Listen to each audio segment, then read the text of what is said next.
game. We were going into it and thinking this is an opportunity for both of these teams to get their first district wins of the year, to end on a high note. And then some news broke. I'll tell you about that news as we prepare for kickoff here at Lowry Field, Plains Capital Park. As always, for Lubbock High, I am Rob Bro alongside Coach Bro tonight. A little darker than normal here as the time change has taken effect here at Lubbock. Nice bright skies to start this game. Lights. It feels like a playoff atmosphere. It might be. As Amarillo High have forfeited some games. So all of a sudden, this game is for the potential spot as the fourth team in this district. Score of Amarillo High and Tascosa. If Tascosa wins, Caprock goes. Back deep for the Westers, number 6, Denzel Robbins, number 13, Israel Cervantes, and number 25, Bo Davis. Chance to go. If Coronado wins tonight and Amarillo High wins tonight, Coronado will then just win the tiebreaker and be a playoff team. We are ready for kickoff here, and as always, welcome into tonight's kickoff at Plains Capital Park, Lowry Field, featuring your Westerners and the Coronado Mustangs. It's football time in Texas, presented by Neighbors Emergency Center. Coach, how you feeling about tonight?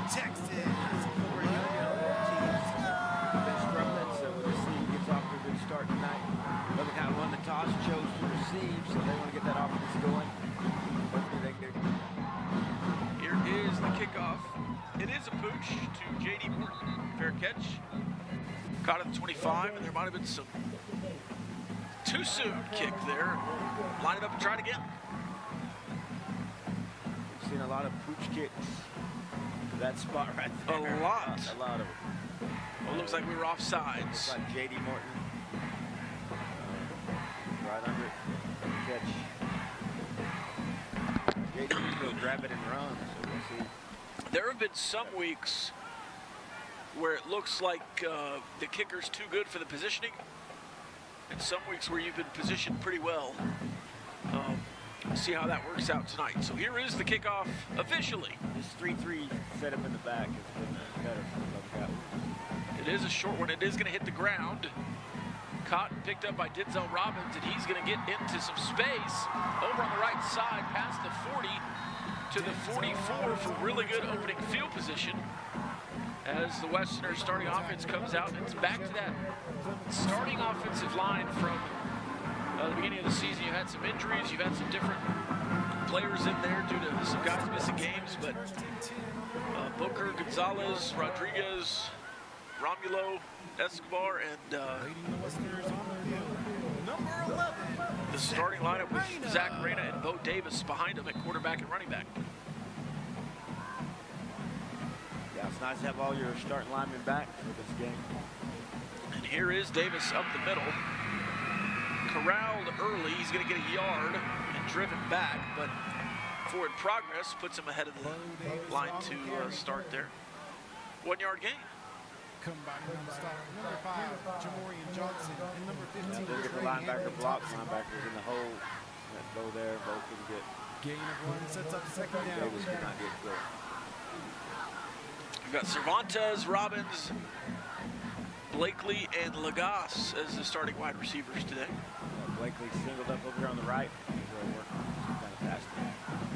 Trips left, Davis on the right. They do run the gut play. He cuts right up the middle. Cuts free and breaks free around the 40 to the 30 to the 20. Is he going to get the corner? He does, and he walks into the end zone. Bo Davis with a McGavick Nissan touchdown in the second play of the game. And McGavick Nissan, your hometown Nissan dealer, he just took that gut play right up the middle and broke you free to the right for a 46-yard touchdown. 56-yard touchdown. Good run by Bo. Broke a couple of tackles, got outside. When he gets down to the sideline, he outruns him. Jason did that time. got in for the score. So that is a good start by Lubbock High's offense. So good choice to take the ball first. We've heard these coaches talking to Bo about being more decisive, cutting up that hole in the gut. We did, and then he ran into some traffic and broke free the right side after the traffic, but that was just a really good read initially, and then just athleticism to jump over a guy and get around to the right side and into the end zone. Yeah, that's where you hit the hole. There was a good block up the middle. Line did a good job getting some space. Davis did a good job finishing the run. And there's your McGavick, Nissan, and Infinity of Glory. All right, so it is after the extra point, 7-0. I'll tell you what, Coach, we don't have a lot of pregame here to talk about some expectations or predictions in the game. But even before this game, I was thinking this might be a high-scoring affair. Do you think the same, or do you think one of these defenses is going to settle in today? No, I think the same. Kicking Both off of these for the Westerners, number 21, have struggled. Prego. So I think it's just going to be one of those games where you're going to have to outscore your Back opponent. to Big 12. Now, the Lubbock High offense has been more prolific than Coronado's offense. But you've seen the Coronado offense. Oh, here's an onside kick. It's going to end up out of bounds. Did the Coronado team touch it first is the question. There's a flag on the play, so I guess they did not. That onside kick just did not ever get that second hop. No, Free kick out of bounds. Came offside. Kicking team. 5-yard penalty. Yeah, to the end of the kick. First down. Circle K is a proud sponsor of Lubbock ISD Athletics. he tried to touch it, but he just missed it. He just rolled out of bounds. So Lubbock. Coronado gets the ball on their own 47 yard line. 47. So Lubbock High had a 56-yard drive with 2 Bo Davis runs. We'll see what Coronado can do here as they hand it off right up the middle. And he's tackled, maybe, still moving. Piles pushing. They're going to get him to a 9-yard gain across the 50. And I'm going to have to watch the TV here to see the numbers on this Coronado team. Yeah, a little bit hard to read. They're kind of gold. What are they, gold? They're not kind of gold. They are very gold. Kind of gold. They are shining. Shiny and hard to see, yeah. They are wearing all white with gold shiny numbers, white helmets, Lubbock High in the gold domes, black shirts and pants. And this is a wide pass around the corner, and he's going to flash all the way to the 20. That is number 1 for Coronado. Campbell Stanek, their leading receiver. Yeah, he's fast. It looked like a double pass there for a second. Looked like they threw it backwards. They did. And then he just took off running. He nearly got it. And that's quarterback run. Quarterback power up the right side. He's going to get corralled for about a 4-yard gain, maybe 3. Yeah, that's just quarterback direct snap, taking it and run. Looks like they were a little out of sync on that play. Yeah, Stanek is a really good receiver. He's really fast. He's really Other fast. guy's going to have to deal with him. So here they are, H-back tied into the left. And here is an early flag. Lubbock High jumped and got back, and then the flag. Coronado moved early. Offense. It's going to push it back behind the original line of scrimmage. It's going to move into a second and 12.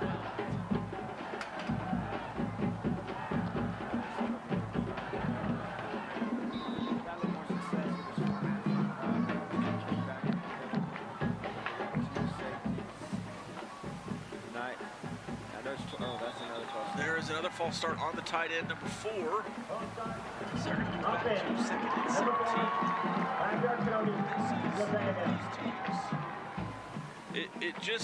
It feels like they have certainly been outmatched this year, but at times with pre-snap penalties and otherwise, they really haven't helped themselves either. Yeah, they both had problems with penalties, especially offensive pre-snap penalties.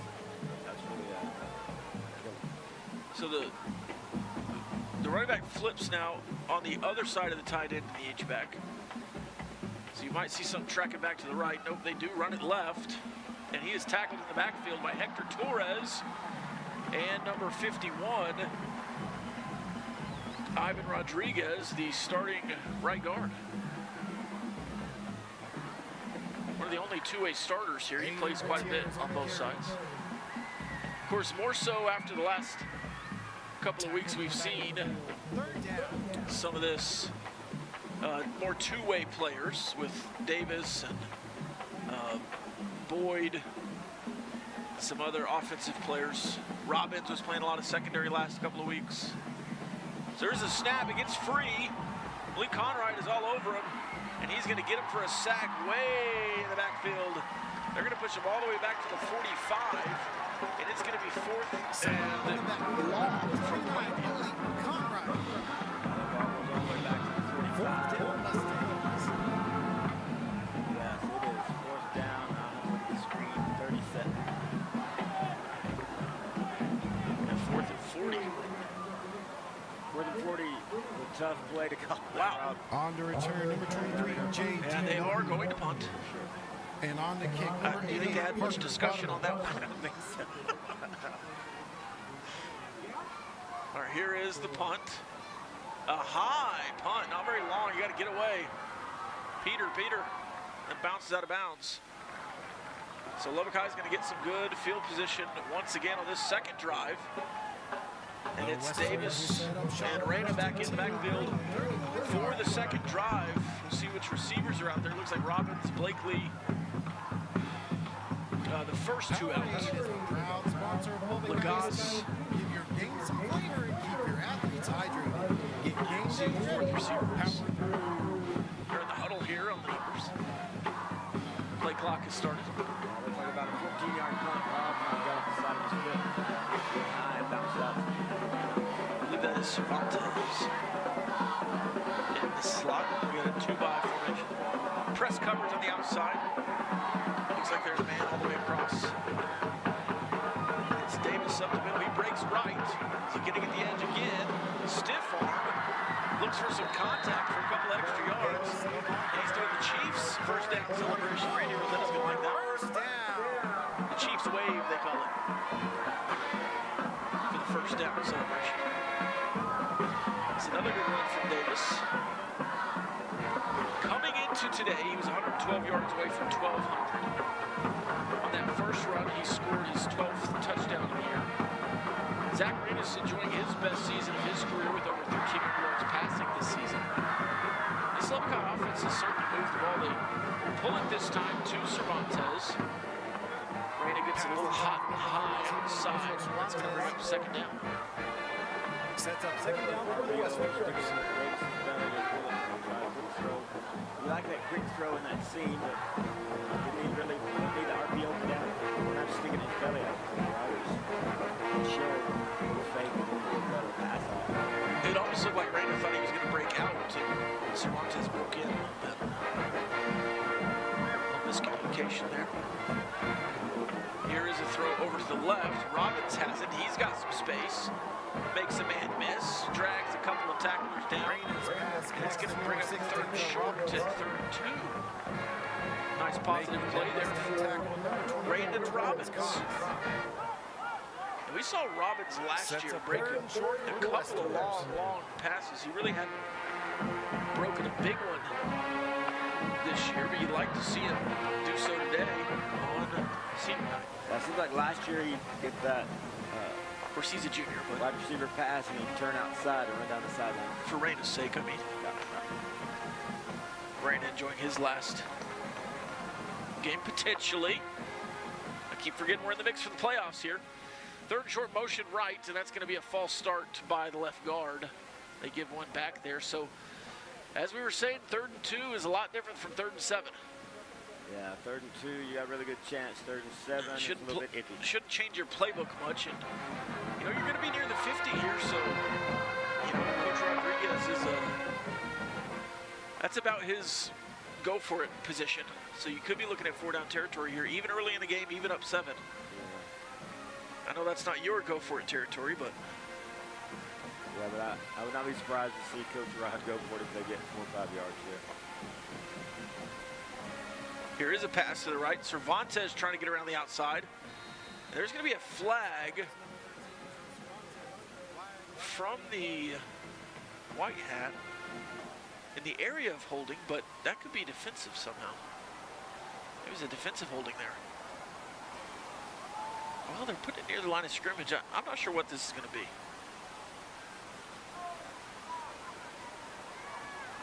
We'll wait for the call from Kelly Robinson. Kelly Robinson, my junior high basketball Holding. coach. Offense number 4. That penalty refused. 4th down. Blakely. It was holding on the inside receiver. No, White hat called it. We also threw it way in. He threw it They way inside. Declined the penalty. They did decline it, so it's going to be 4th and 9, and Lubbock High is going to go for it, or at least try to make them jump off sides. Now, they get the jump, but do not snap it. We've seen them just sit here and, yeah, there we go. So they make a substitution, bring Rain off, and get a gunner in there and move Blakely. The punt is high, nearly blocked after a bad snap. A great bounce for Lubbock High, wow. That bounced an extra 15 yards at least, down to the 19. Yeah, that's a perfect bounce. It bounced high, then rolled forward. Really nice because the snap was a duck. Really went over his head. He had to back up to catch it, and it was so slow that he had pressure the guy in his face when he was trying to punt. We got it up and over him. So you don't gain yards after that pre-snap penalty to make it 3rd and 7. And I don't know if you do or not. Now there's some discussion here. The chains have not moved. I think it was illegal substitution. Oh, they're going to get illegal substitution on Coach Rod. Coronado? You were in formation, and I thought it was going to be illegal substitution on Lubbock High. Yeah, no idea. Now they're stepping off. Well, if it's a...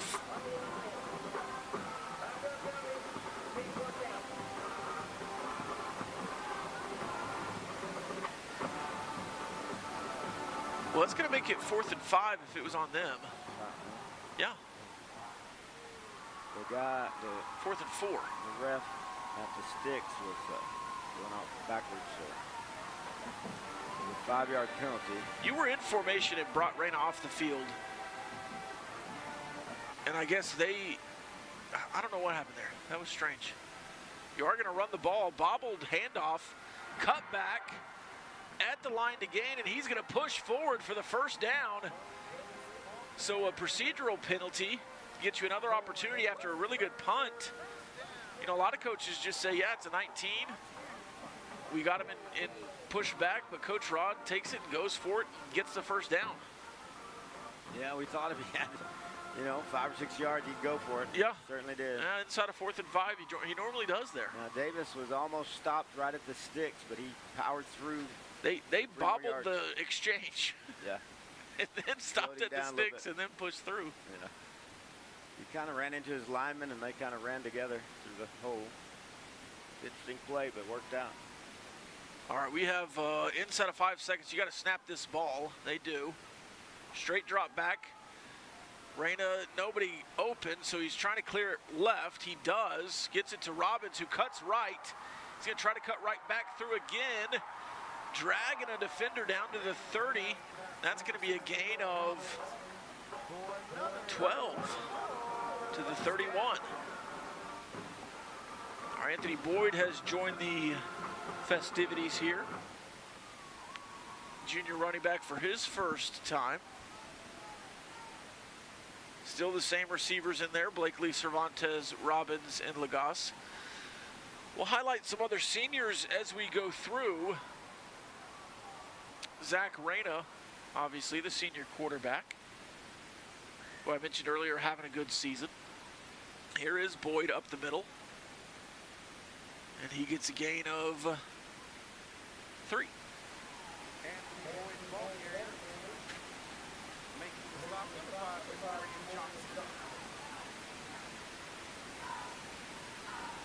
pretty good defensive play by the linebacker there to fill that hole. As we look to the sideline for another play. Yeah, really hit Boyd pretty close to the hole. Boyd pushed forward for a couple of yards. Yeah, the linebackers making good plays. If they don't get them blocked, we got to get those linebackers blocked so they can get a good run going. Here's a snap. Boyd this time to the left. He huts up right the middle. And contact early, but he's dragging him forward for another quarter 4 first down. 4 or 5 quarter 4 first downs already for this team. And it's going to be tacked on half the distance to the goal with a face mask. First down. And after that big run, Davis is back in.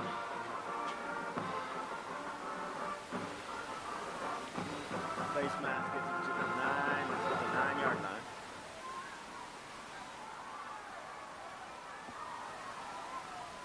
First and goal at the 9-yard line. Lubbock High has another good drive here. And Coronado was off the field. Coronado's defense was off the field, but a procedural penalty gave Lubbock High another shot on 4th and 4. And they're going to try to go up 14 here. Here's the snap. Sweep right. Gets in behind the pulling Romulo Escobar. And he gets all the way down to the 2, does DeBo Davis. All right, here's the Zach Rayner read option here. You ready? The zone read, because everybody's keying Davis now. I think Davis is calling for something here.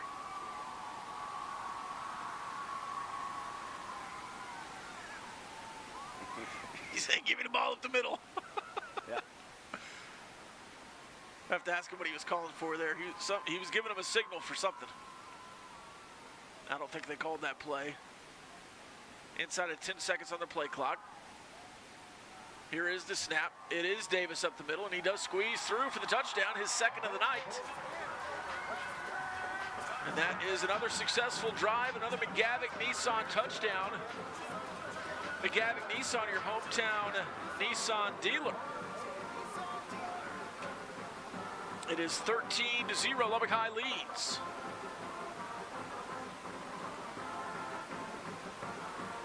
May not have been the play Davis called, but it worked out.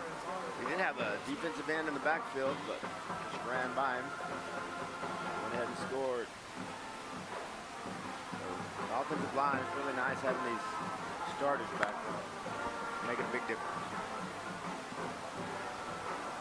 Here comes the extra point attempt.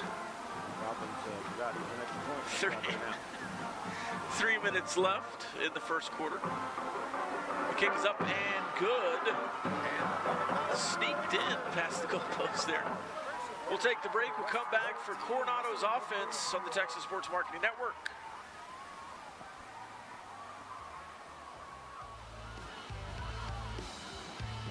One minute.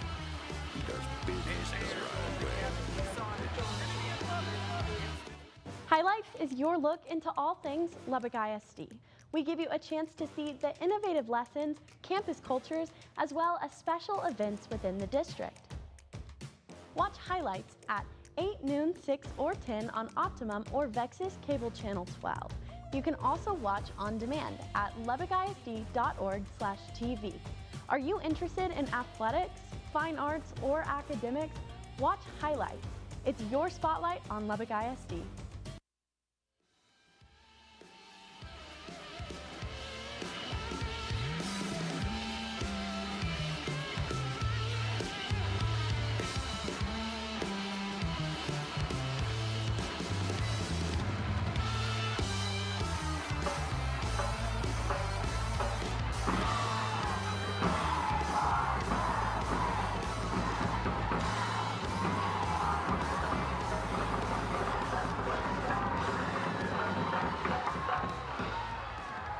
Out of the back of the end zone for a touchback.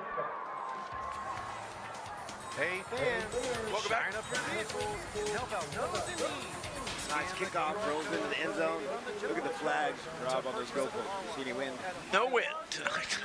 That was just a good kick. It'll be a little wind in the morning, but no wind right now.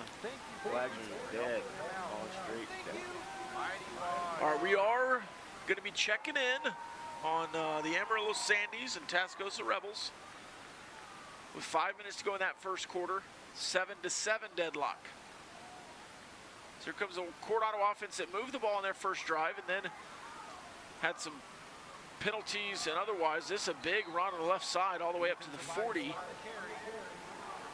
Gain of 15, maybe 16, all the way up to the 41.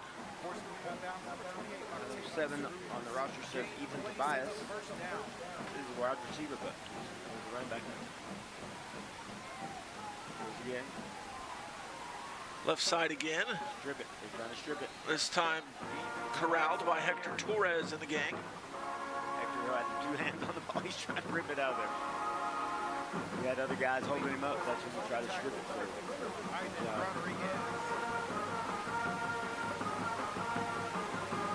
Conrad comes back in at defensive end. Looks like De La Cerda.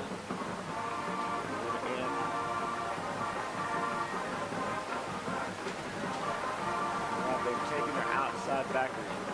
Outside. Run around the edge a couple of times. You got to try to stop that. See if they run up the middle this time. Jackson Eagles earthquaking from way outside. Shot over the middle, incomplete. Nobody open. Corner blitz. Put pressure on the quarterback a little bit early. 10 yards past. 3rd and 7. The guys doing some a little bit different things tonight on defense, Rob. A little interesting. Little wrinkles. Little wrinkles.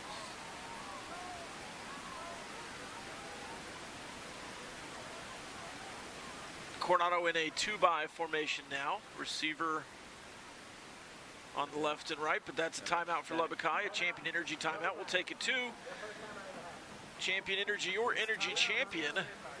We'll be right back for more Westerner football and Mustang football on the Texas Sports Marketing Network. At HEB, we know.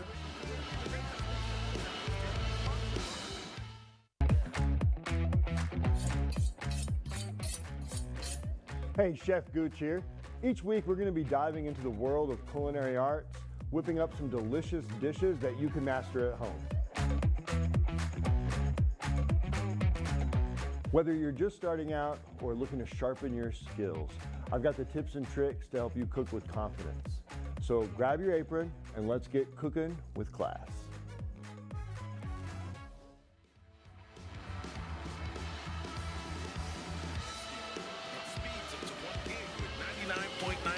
Network.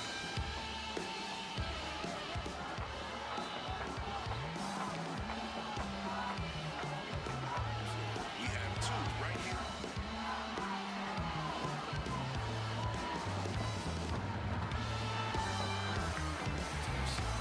Sean Hannity, weekday afternoons from 2 to 4.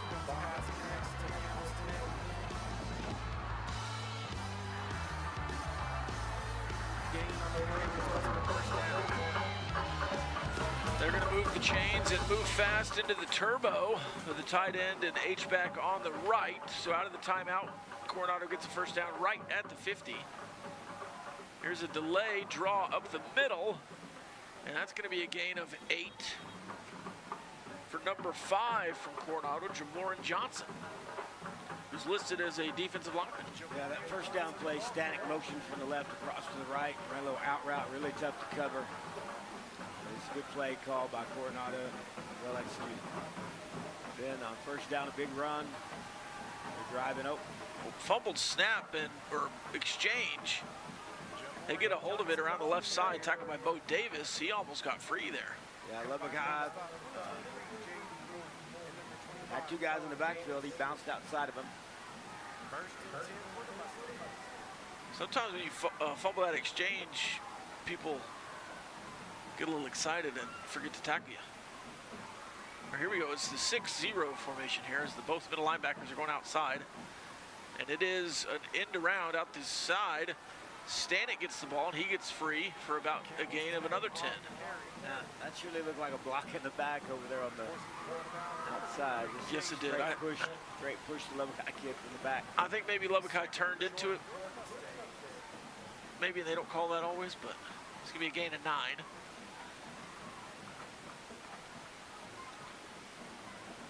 hold to continue to run that outside when Lubbock High has their linebackers outside like that, but here's more of a traditional 3-4 look. Davis floating out to check that inside receiver. He motions right. They fake it, quarterback power up the middle. He's gonna get around the left side a little bit. Davis first contact, but J.D. Morton right there. Number 20, Zeke De La Cerda right there as well. Again, Lubbock High had him cornered and was trying to strip that ball out. Let's have a fumble here. Coronado driving. Give you a score check at the end of the first quarter on that Tascosa Amarillo High game. Here comes the pressure, and it's thrown downfield to Stanek for a touchdown. There is Laundry on the field, but it looks like Lubbock High potentially just offsides. Touchdown to Stanek. Pretty good ball there from the quarterback, J.J. Villalobos. Yeah, nice throw. Stanek got behind the safety. Easy pitch and catch. He's wide open. So 14-6. We'll see if the extra point is good. It looks true. 14-7. All right, we got a game on our hands here. And with 20 seconds left, we'll keep it here. You know, with Coronado scoring, I guess that's also a McGavick Nissan touchdown. McGavick Nissan, your hometown Nissan dealer, and I guess those are all quarter-4 first downs as well. So they got a couple of quarter-4 first downs, move the ball right down the field on Lubbock High. And it looked like a bit of a blown coverage there in the secondary is Stanek. And that's the guy you don't want to lose. You kind of lose him near the end zone and he falls in for a touchdown. Now, you know, Hector Torres was playing corner last week, but I think they're trying to play him where he can try to cover Stanek a little bit. He's probably their best cover guy, their best in the secondary, probably their best secondary guy. Just didn't work out that time. They've been motioning Stanek around a little bit, so that makes it a little bit tougher on your defense to put one guy on him, you know, to cover him. We'll check the score here with Tascosa and Amarillo. And that puts Amarillo up 14-7 with about 4 minutes left in that game. Again, if you missed it at the top, Amarillo had to forfeit some games, and so they're all of a sudden in some tie situations as J.D. Morton catches the kickoff, fakes the reverse, and keeps it and gets hammered. At about the 32, he pops up, and the defender looks like he took the brunt of that one. Yeah, that's a pretty good pop by the defender, but he's struggling to get up. J.D. popped up. Got off the field. Yeah, that's he looks a little loopy here. We need to, all right, let's get some help here.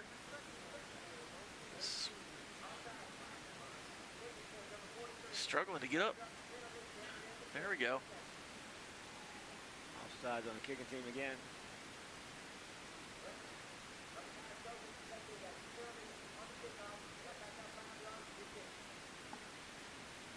Chooses to back him up 5 yards, make him re-kick. So they would have had the ball at the 38, but they're going to make him re-kick. Defender's still down here.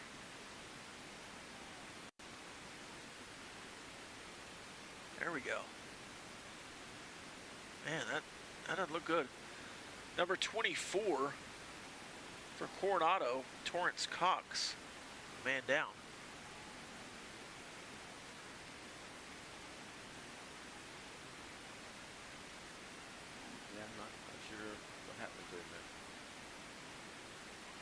Really gave a good hit. Yeah, it was on JD. I mean, you know, head was down a little bit, but looked like a good form tackle right in his chest.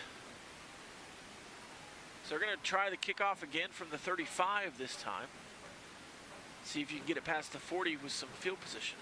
And they put McNeil over there where JD was on the last Yeah, I think J.D. Morton needed a breather too. Here's a deep kick all the way to the deep back, and Robbins drops it, and he's going to try to run sideways, and they're going to get tackled at the 19, 18. So the gamble did not pay off there for Lubbock High. Yeah, you know, you never know when you get a kick. Had a pretty good run turn the first time, so, you know, probably should have taken it, but hoping to get a bigger return, and he lost about 15 yards there. So here is the Lubbock High offense back on the field. It looks like we're going to try a trick play. They snap the ball with everyone at the numbers and throw it over. And Cervantes just runs behind the offensive line.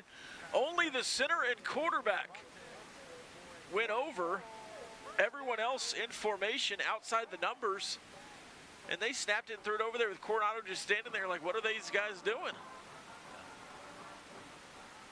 Little wrinkle there. So here is Chance McNeil, Denzel Robbins, Zane Garcia, and is that Zyron Moody or Kenyon Livingston? Which number is that? Boyd in at running back with Anthony Boyd and Zach Rain in the backfield. Handoff is to Boyd. He cuts up the middle. And that's going to be the end of the first quarter. We'll flip the field. Lubbock High will be at the 39 on the other side when we come back. More Westerner football, more Mustang football on the other side. With the Mighty Wash Sponge on the field on the Texas Sports Marketing Network. For a new car. From a child's first day of pre-K to the day they turn their tassel at graduation, Lubbock ISD's mission is to nurture, develop, and inspire every child every day. In addition to unique academic programs and athletics at every level, Lubbock students get the opportunity to perform in the Buddy Holly Hall, learn in state-of-the-art facilities like the Byron Martin Advanced Technology Center and the AgriStem Center. For more information about Lubbock ISD, visit our website, lubbockisd.org, or keep up with us on social media.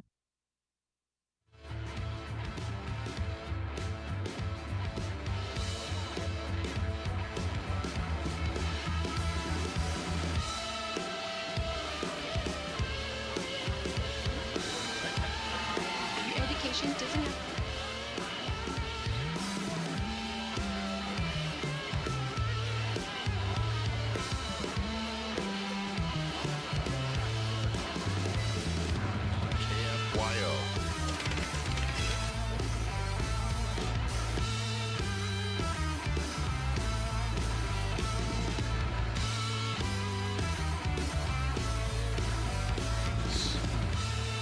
In a tough one here at the end of the first quarter, start of the second quarter, it's 14-7. Westerners lead. They have the ball at 2nd and 5 at the 39. As we have some festivities here honoring somebody on the field, passing around some big checks. That's Pep over there, Okay, old Coach Pep.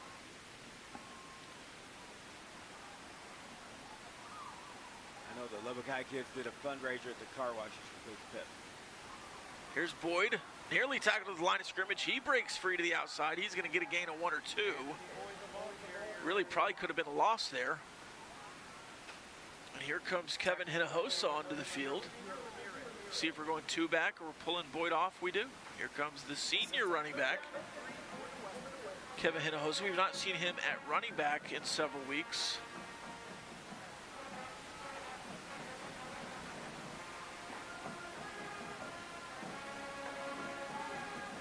Here's the snap, and it's going to be blown dead. Timeout, Lubbock High. Looked like they were throwing a bubble to Hinojosa, who has several armbands on. The Champion Energy timeout. Champion Energy, your energy champion. Hey, the quarterback was number 12, not number 2, thanks to Randy Rosetta. That's David Baucom, a sophomore. I just saw the 2 and went with it, but there's a 1 in front of there, Coach. Yeah, Just was looking for Villalobos to be the quarterback. We saw his stats.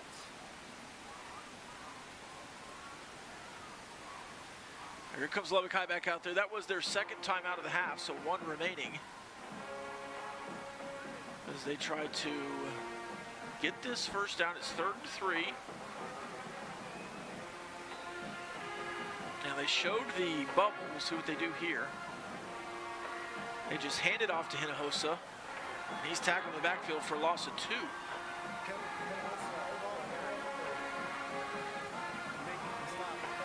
That's going to be 4th and 5. We'll see what the play is here. I think this would be more of a punting situation. Boyd coming on late. There goes Hinojosa. It's going to be 12-minute formation. Oh, they just step over. Looks like they're going to try to snap this ball, or at least get him to jump. 8 seconds. Yeah, they don't have time to bring the punter on. The punter's onto the field. There he is, Blakely. Coming over. Well, you don't mind a delay game if you're going to punt, I guess. There it is. Delay game.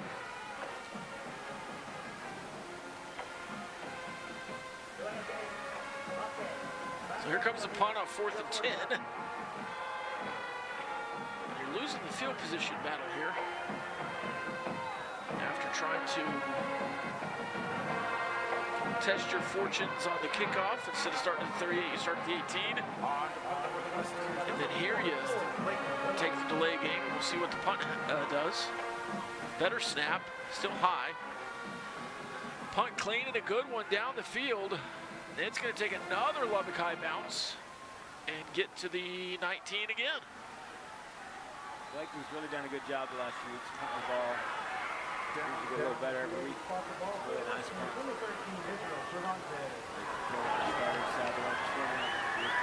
Mustangs takes over 1st and 10 on their own 19-yard line.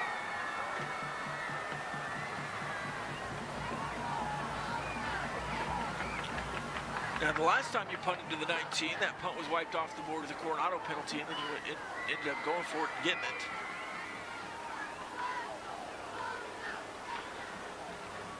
Rob back to the 3-3 stack on this drive with that defense.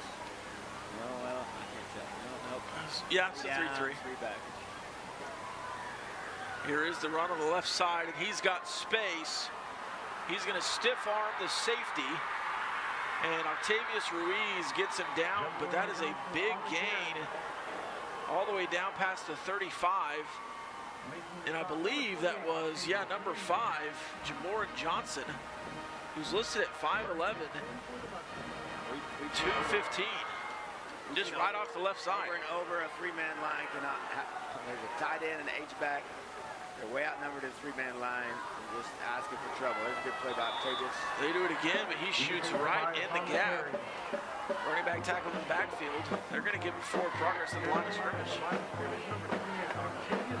Then he got back to the line of scrimmage. He did. He's tackled us back. 2nd and 10 still better than... Certainly. It's better than a 30-yard gain. 50-yard gain.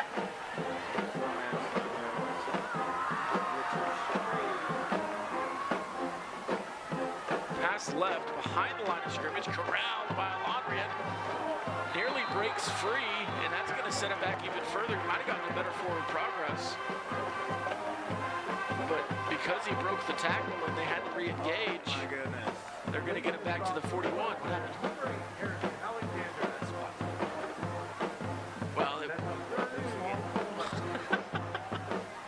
I was thinking it was a good spot. 3rd and 17. 3rd and 17. I thought something else happened.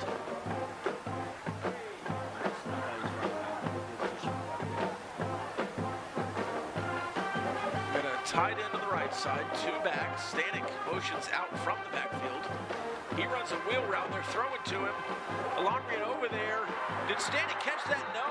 Wow, he almost did. That's really good coverage by Alondrian. I thought Stanek was going to have a chance anyways. Really good play design to get him out of the backfield and up the sideline. Yeah, that motion, when he takes that motion, goes around, it's hard to cover him. Really good pickup by Alondrian. Alondrian dropped in his zone. They got a hand on the ball.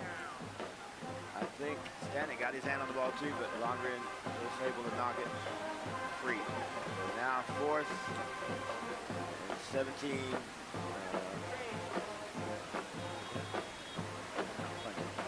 Well, they're going to call a timeout. That is a Champion Energy timeout, your energy champion. So after the quarter, 4 first down there for Coronado. Octavius Ruiz jumps the run, gets a tackle for no gain. They throw to the sideline, it's a loss. And then they have an incomplete pass down the field. And it's 4th down after one big play. And we'll see what they decide to do here. Now, it is technically no man's land here on their side of the 50. But 4th and 18 has to change that calculus, right? Are you just going to hope for a penalty down the field? Yeah, you'd think 4th and 18, you have to punt from the 40-yard line. Looks like they're going to...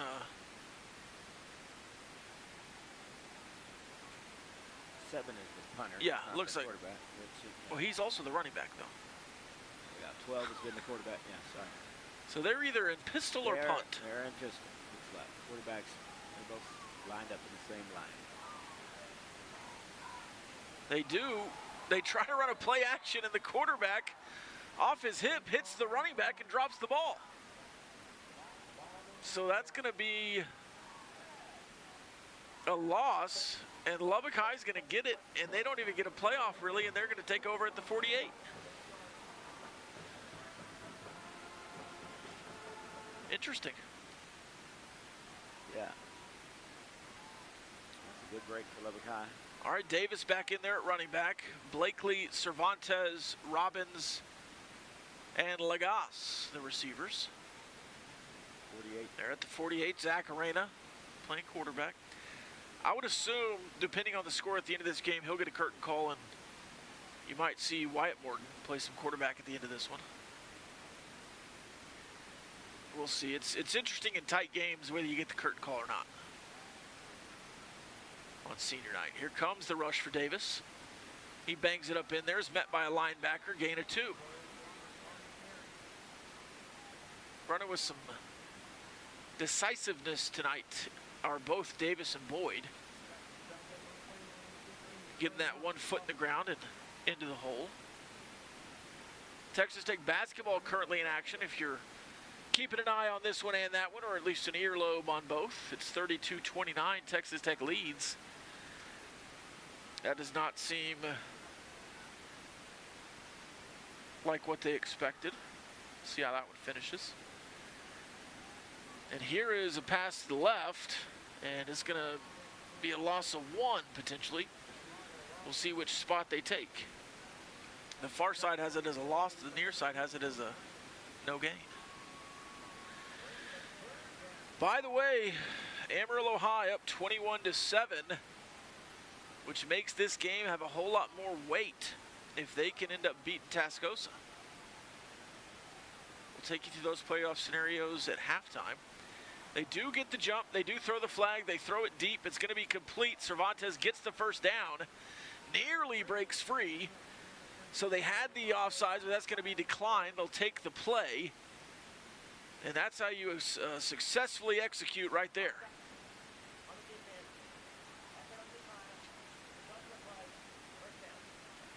On the jump, you snap it, and then you get it off quick. It's a quarter-4 first down for Lubbock High. Yeah, nice play. We like him hitting that spot in the zone. Cervantes just goes and sits down, and Reyna throws it right to him. Really nice throw and catch by Lubbock High there. Keeps the drive going at the 3rd and long, so good play. Here is the delayed handoff to Davis, and he just gets tripped up trying to get outside. There wasn't really a hole, it just kind of opened up left. He took it and got 3, or 2. If that guy didn't tackle him, Yeah, he'd have got a whole lot more. That's a low and got his ankle. I don't know if it was a touchdown saving tackle there from Coronado, but pretty close by that linebacker. He's made some good plays tonight. Yeah, he shot low and made a good play. They didn't block him because he dove under. Trips right tight. Sweep right, cut from Davis. He's going to go back outside. That's going to be another quarter-4 first down and a nifty move from old Sweet Feet there. And here comes Anthony Boyd.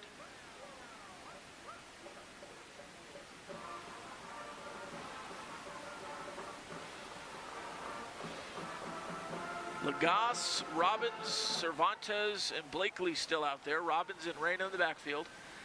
Doubles formation, 2-by. Call this the Noah's Ark. The outside receiver's up, the inside receiver's back. A little closer as they're on the right hash. Those receivers tighter on the right side.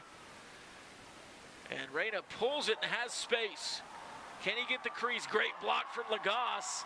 And he's going to get down to the 5 with another quarter-4 first down. I thought Lagasse was going to spring him there as he kept contact all the way. Yeah, nice read by Reyna to keep that. Did a good job. You know, he's got to keep that every now and then, keep that backside honest. And he does a great job there with the pull. All right, he's gone. They pull Robbins and put Davis back in there with Boyd. 2 backs in there with Reyna. And they've done this a couple of different ways. You've seen the split backs with a guy on each side. We've seen some I formation. We've seen some pistol formation. We'll see what we can do here. Here is the handoff to Davis on the right side. They push over. They get to the goal line. Touchdown. That's a McGavick Nissan touchdown from Bo Davis, his 3rd of the evening. He just ran over 2 Mustangs to get there. He refused to be brought down. Yeah, I didn't think they were going to play off. They were looking at their armbands, and Boyd finally got lined up as an H-back and then snapped it with 1 second. And good blocking by the line, and Boyd and Davis could squeeze through there. So that makes it 20-7. Here's the kick, and it is through for the extra point. It's 21-7. We'll take the break, come back for more Westerner football on the Texas.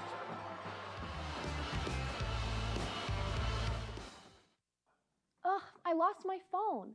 How am I going to see LASD TV's shows and content? What's this? Hey, I can finally see all of LASD TV's content, and you can too.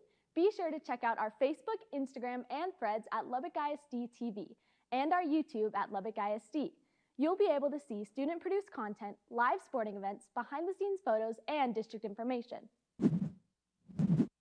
Oh, and don't forget to check out our website, lubbockisd.org/TV, or watch us live on Optimum and Vexus Channel 12 to see full student-produced shows. I'm Leah White, and you're watching Lubbock ISD TV.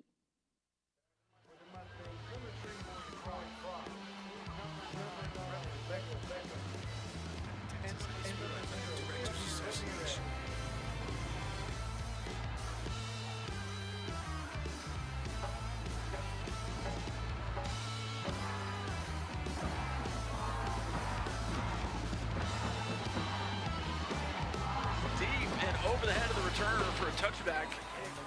Really good kick again from Craigo. That's what you want, no return. Get the ball to 20, make Coronado have a long field. Need to make them try to have as many plays as possible. So far tonight, Coronado's had several penalties. They're having trouble sustaining their drives.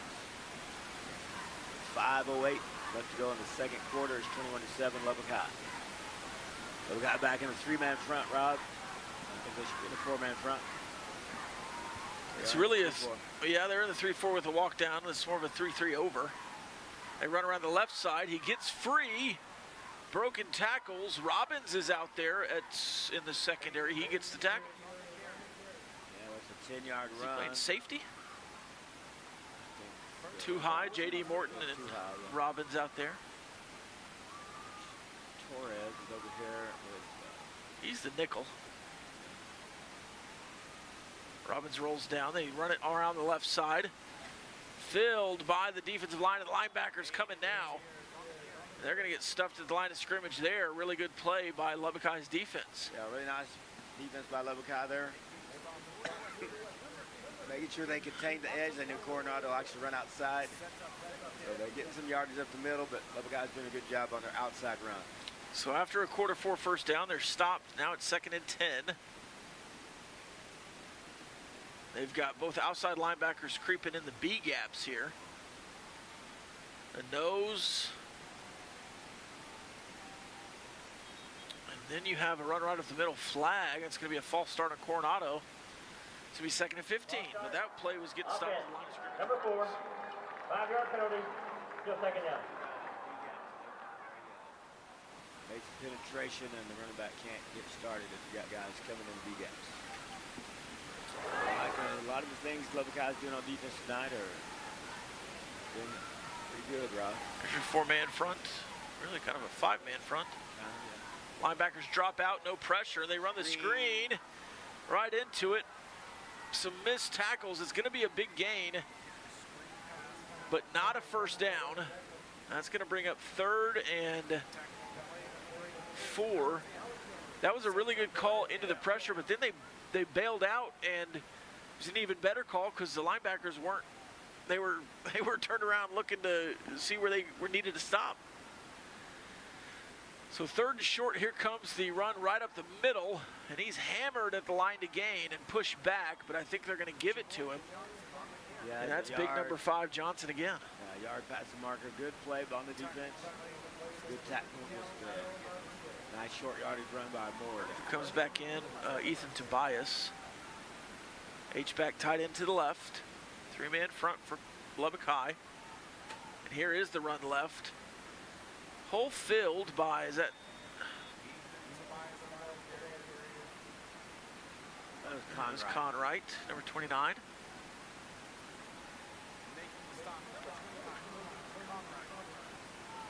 I didn't see quite lined up yet on that play. Need to make sure they get lined up, ready. Still looking at the coach when the Lubbock High snaps the ball sometime. All right, tight end to the left. H-back comes over to the right, running back to the right. Sprint right. Pressure from De La Cerda. Throw downfield. Caught with pressure all over him. And that's Stanek. I thought they might call PI there, but no call. And Harrison Alexander just kind of got turned around, didn't know where he was. Yeah, Harrison he was there. Ran into him, but Stanek. He was coming back for the ball. When he bounced off Stanek, Stanek caught the ball. And he's tackled quickly, but there's quarterback power to the right. Tackled by Hector Torres after a gain of 5 or 6. That is Baucom. Baucom, a sophomore, 6', 160. And with the 2-minute warning timeout, we'll take and come back for Coronado trying to finish off this drive. It's 21-7. Westerners lead.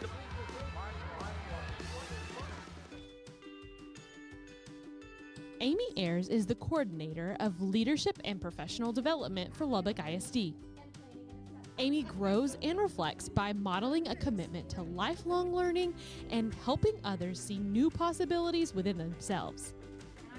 Through coaching, collaboration, and reflection, she builds leaders who can make an impact across our district. Amy Ayers is a leader in Lubbock ISD.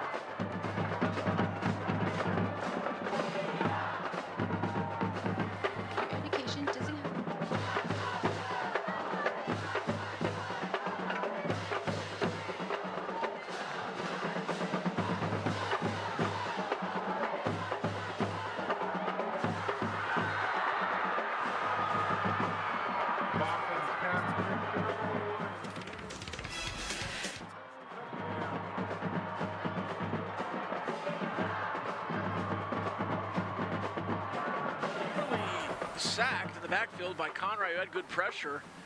He rips it to the end zone, and Stanek just goes up over Alonrian for another touchdown catch. Stanek and Davis, the only two players in this game who have scored for their teams. And I don't know if there wasn't a little bit of holding there. That's got to be a flag there. Yeah, what are you going to call that, illegal motion? Yeah, and that touchdown a guy running late on the field. That's got to be. Is that illegal motion? What do you call that? I don't know. Stanek He looked like the CFL running toward the line of scrimmage. Stanek made a great catch on that ball. He tipped it up to himself, caught the ball, but... Yeah, he tipped it back and forth and caught it. Really good concentration. On the offense, 5-yard penalty, big try. He is really good. So 5 yards back. Let's see if it'll cost him a point, probably. The left blocker was not on the field. He was running into the formation. But I don't know the technicality of that one. Nearly blocked. Kick up. And good. That makes it 21-14 after the Stanek touchdown grab. You know, you don't often call offensive pass interference, but there was definitely some hand fighting there. You know, you see that often and you're like, oh, that's OPI, and they call defensive pass interference. But I'm fine with the no call there. It was a acrobatic catch from Stanek, and you kind of just have to reward that at that point. Yeah, those guys were making a play on the ball. Yeah, I think so. Lubbock guy just didn't come down with it. Stanek did. I thought it was almost an interception, and then Stanek got control of the ball. Alondria was in great position. Yeah, he's been doing a good job on his coverage. Just had a good play by Stanek there. So you just got to tip your hat to Stanek there. He made a great play. All right, 21-14, a minute 52 left in the first half. Coronado gets the ball first in the second half. You would love to score here. The nightmare scenario would be Coronado getting the ball back and scoring. Pooch kick to Boyd, and he takes the first opportunity to get north-south at the hash and gets a pretty good return up to the 37. It's a nice return by Boyd. When he started that return, I said, oh, what is he doing, running sideways? And then he cuts it up and gets a good return. Yeah, he found the spot, found the weak spot. Come on up, so. It looks like we're going two back here with Boyd and Davis. Start out on the 37. Lubbock just had one timeout. They had to waste a couple of timeouts there early. They have one timeout, so still have time to run the ball and score. And they've had some big runs. There it is, Boyd with the triple option fake, ran it to the left, and he's going to shake a guy, get a couple extra yards, nearly to a quarter four first down. It's gain of 9. The pitchback integrity was there, but Reyna was trying to get outside. It almost looked like he could have cut that up earlier. Oh, they gave him the quarter four first down. Better spot than I thought. Stuck the ball out as he went across, so he gave him a little extra yard. Clock is stopped because he went out of bounds. Now Boyd goes to the H-back. And here is a toss sweep to Davis, who fumbles the ball. And Coronado will take over at the 47. He got hit low and high, and they ripped that ball out. I shouldn't have said the nightmare scenario, Coach. I might have jinxed him there. Watching the replay here, yeah, just ripped, and that was loose. Just a really good rip from the defensive back there. That's Davis's second fumble of the year. He had one on his second carry of the year. Hadn't fumbled since. Yeah, nice play by the defense to rip it out. So here they are at the 44 with a minute 30 to go and 2 timeouts. Stacked trips to the left. And they're looking left, And they're throwing left. Wide open is Stanek. And the quarterback just misses him. They absolutely lost Stanek out of that stack. He was wide open. Yeah, Robbins was coming over, but he was late. He was the safety on that side. He was just late. Torres and Robbins talking about it. Got to fix that. The guys had a little trouble covering trips, Rob. They don't think they enough guys over there. Sometimes. Well, and that stack is weird. I mean, they were just in a line. Tight end right, H-back left. And they flip it to the H-back coming this way. And he breaks a tackle and another tackle to get down to the 37, 38. Yeah, good run by number 9, Rebel Beckham. He's a big, strong kid. He's run over people. Going turbo here, a minute left in the half. And that's going to be a false start on Coronado. Offense, number 70.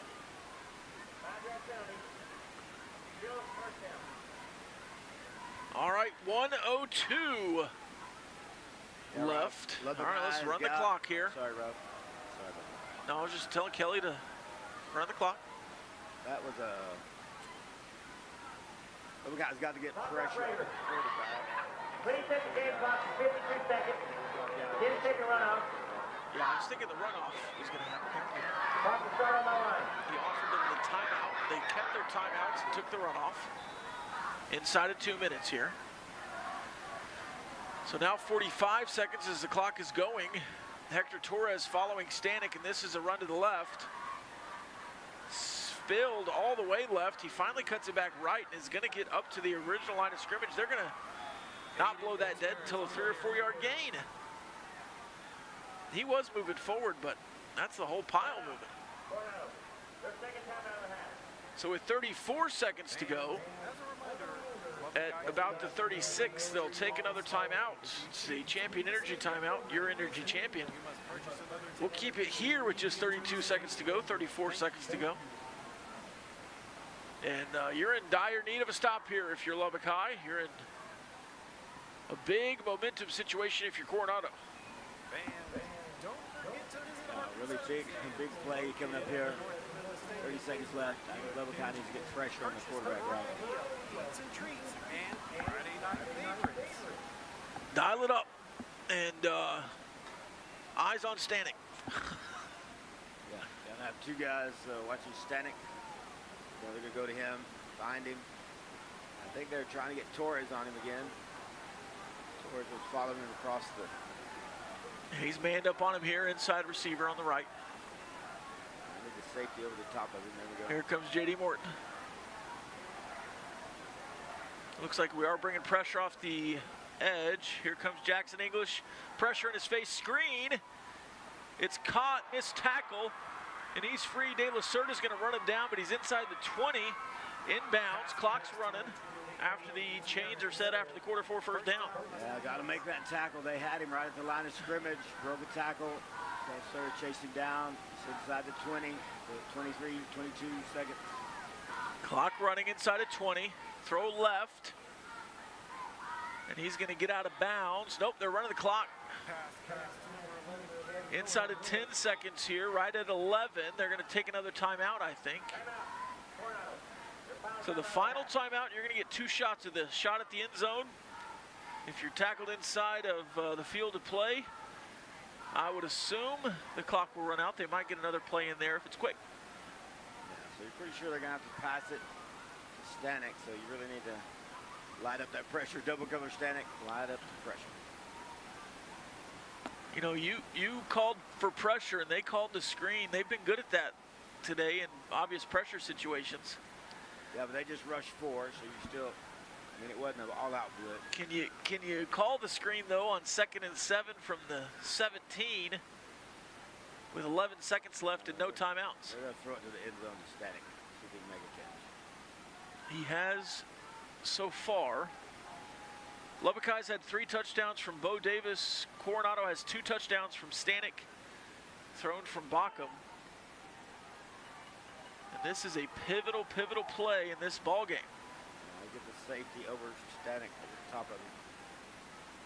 Here is the blitz, fumbled snap, and he's going to get sacked in the backfield by Malik Conwright. A massive play, and that's going to end the half with Lubbock High leading 21-14. Great job by the defense. Malik made a great tackle. Bad snap. Coronado had a bad snap. Led to the sack, but Malik was in on him before he could do anything else. But just a great play by Lubbock High. That's a big play in this ballgame. All right, we'll go to the Western halftime show. We will talk about this half, certainly. We'll watch some bands perform, and we'll talk a little bit about Amarillo High and Tascosa. That's a massive matchup now after the forfeiture. We'll catch you up on that and more after this on the Texas Sports Marketing Network. At HEB.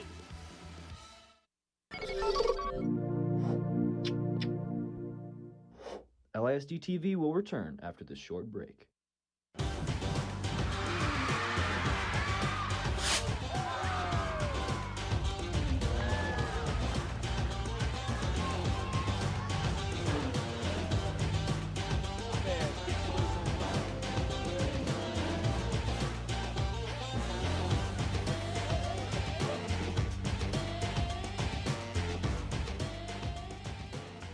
Welcome to Lubbock ISD Highlights. I'm Riley Bradley, and as always, we are joined by our production crew of Lubbock ISD TV students. Coronado High School is connecting with their feeder elementary schools through the Mustang Mentors program. It's an opportunity for high schoolers to support future Mustangs in a variety of ways. We visited with 2 mentors at Smith Elementary to learn more. What is a Mustang mentor for you? It's just we come here to the elementary schools and we give back and serve to, I guess, the younger generation. It's just to go to schools to give good examples, shared kindness to these kids, and just to show them what Coronado's all about. This usually runs all year long. I believe we'll be here till the, I guess, last few weeks of the school year.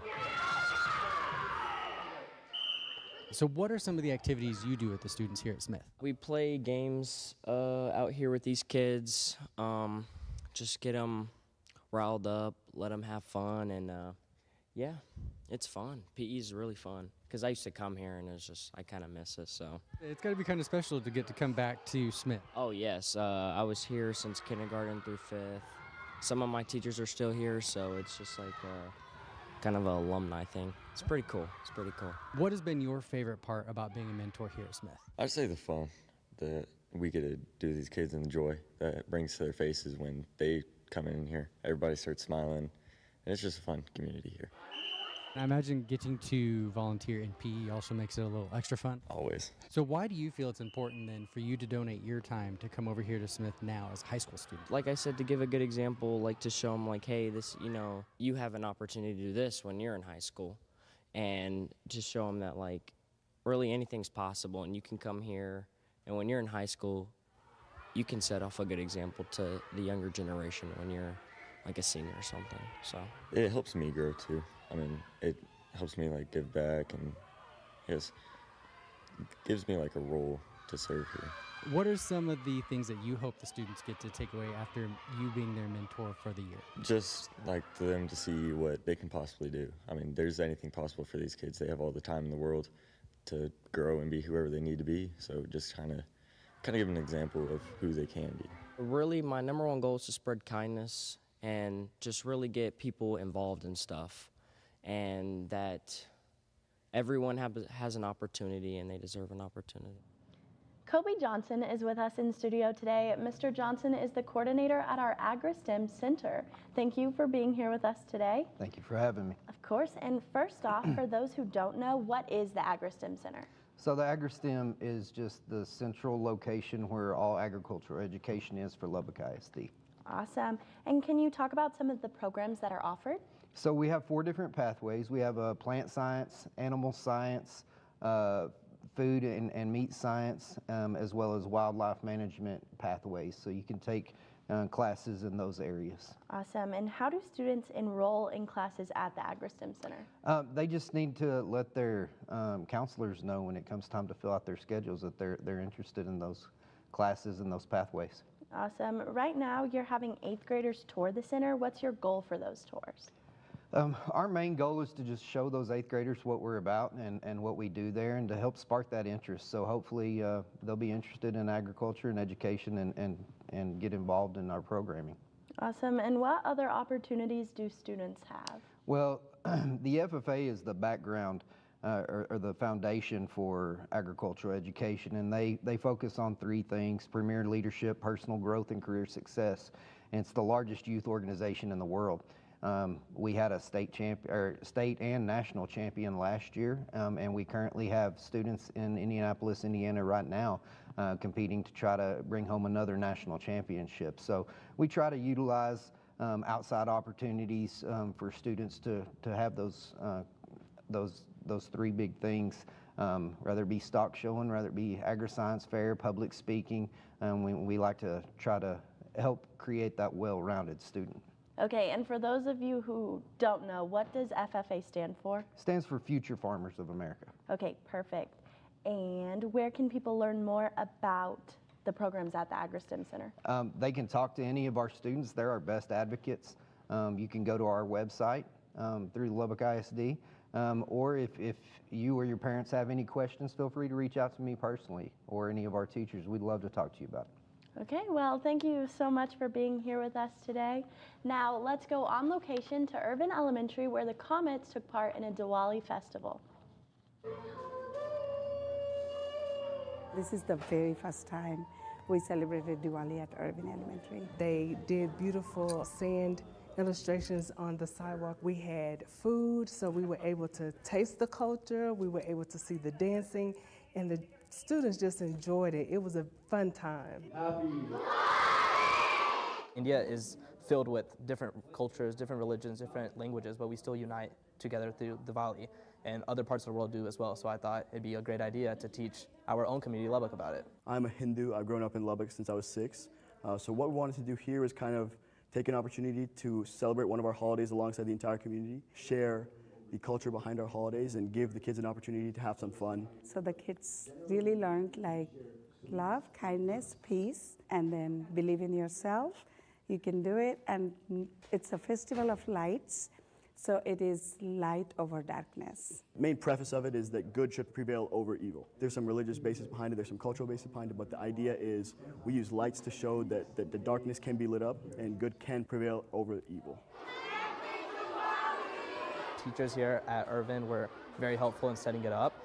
They did crafts, beautiful decorations, and so these kids are enthusiastic about learning about new cultures, and that's such an important thing for our community. We celebrate Black History every year. We celebrate Cinco de Mayo every year, but we have a teacher here that is from India, and I wanted to bring her culture in. I want to bring other cultures in, just to give us an awareness of other cultures and other celebrations. I think they see the positive vibes and then peace, kind, and happiness. That's what the kids learned today. It's exciting to see how much of an interest people have in out-of-the-box ideas and seeing other cultures. Everybody was super enthusiastic. Everybody was wanting to engage. Teachers were dressed up. Kids were dressed up. They did a dance. It was great to see that our culture is able to be spread throughout Lubbock. After all, like everywhere in the world, everywhere in the U.S., it's just filled with different cultures. And I think the number one thing is to appreciate everybody and appreciate different cultures, because there's a lot of things that separate us in the world, but understanding each other is, I think, the number one thing we can do to unite. So being able to teach my community about what I believe in, what my family believes in, where I come from, is just a big deal to me. So it was great. It's definitely something that I will keep year after year and hopefully add even more cultures. What an awesome program. Thanks to Irvin for inviting us out. Second graders across Lubbock ISD recently welcomed some special guests. Just ahead, we'll highlight this year's United We Read project and share why it's so important for our district. You're watching highlights on Lubbock ISD TV. We'll be right back.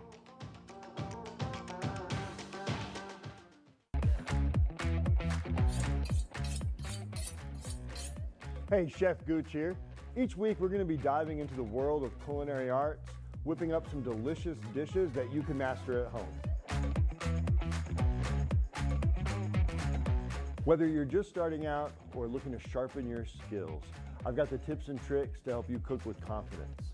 So grab your apron and let's get cooking with class.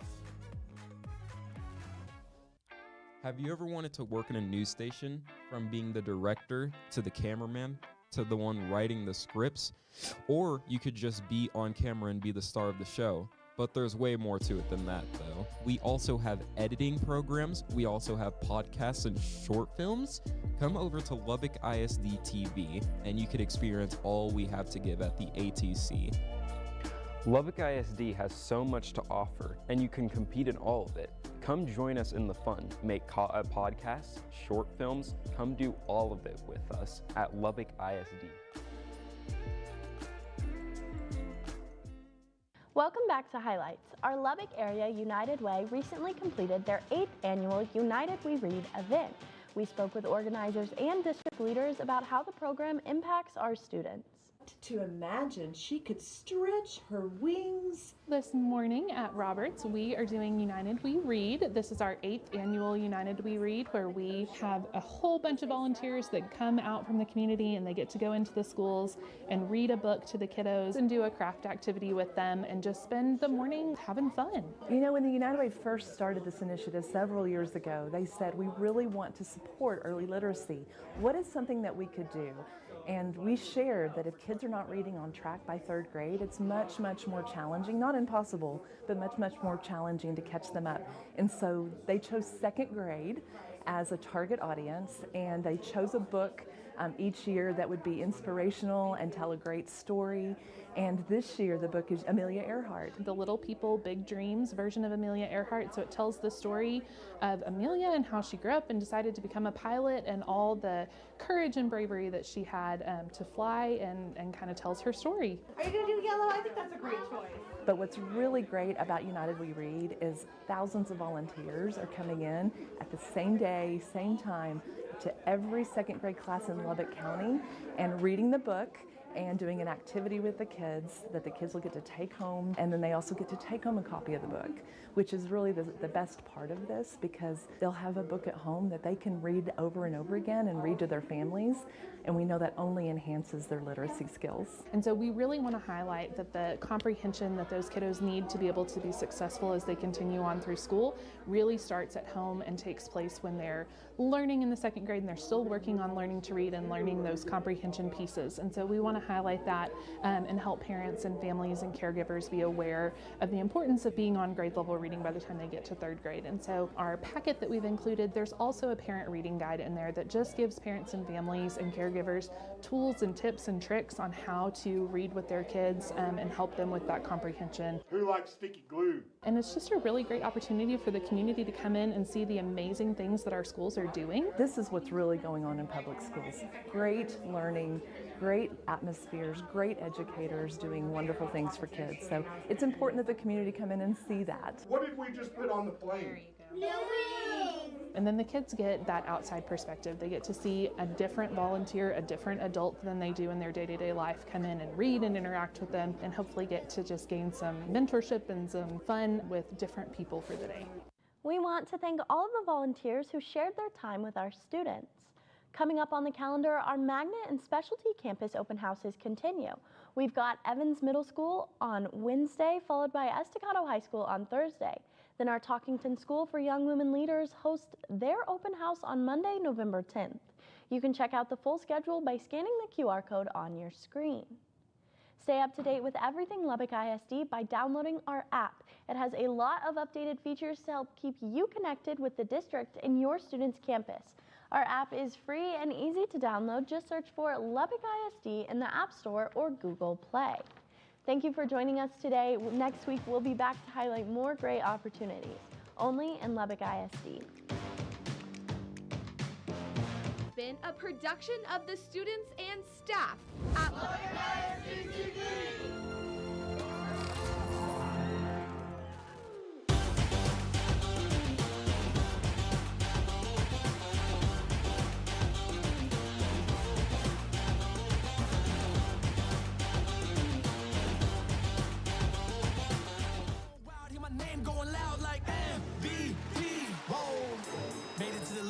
Came for the streets, waking up ready, I'ma go. Let them know, turn me up, I need 100 on the skull. Like, whoa, whoa, why ain't mean to glow? When I'm done here, they gon' know me as the GOAT. Like, whoa, waking up ready, I'ma go. Let them know, turn me up, I need 100 on the skull. Like, whoa, whoa. they gon' know me as a GOAT. Look, when I'm done, put my jersey in the rafters. There with me when I was a kid, I could've fathomed. All my life goals.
Welcome to Lubbock ISD Highlights. I'm Riley Bradley, and as always, we are joined by our production crew of Lubbock ISD TV students.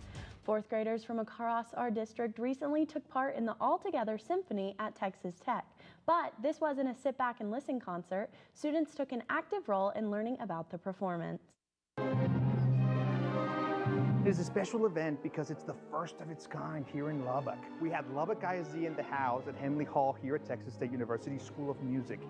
And it is a collaboration between the School of Music and the fourth graders of Lubbock ISD, where they really get to learn how to internalize music, internalize the beat, and really show with physical movements what happens when you listen to music. It's something that you don't think about it often, but when you listen to music, we don't internalize music the same as someone who's never experienced it before, who's 10 years old. We were like movement drills and other stuff with these colors, and then we had to of other instruments, I guess, with the rectangle we have with the other instruments that we have. My name is Mrs. Allgate, and I'm the teacher that you might recognize from your lessons. The backs came from Miss Mandy Allgate and Miss Kendall Mencia, who are incredible facilitators and instructional coaches. They support the whole school district. Something interesting about them, besides I'm being just so proud and really proud of them, is that they developed the lesson. Miss Allgate developed the lesson that all the students in fourth grade are using to learn. So they learned it over the past 2 months, and they came here and demonstrated all their skills. We have the letters, the A, B, C, and E. And then we have the ribbons that we use.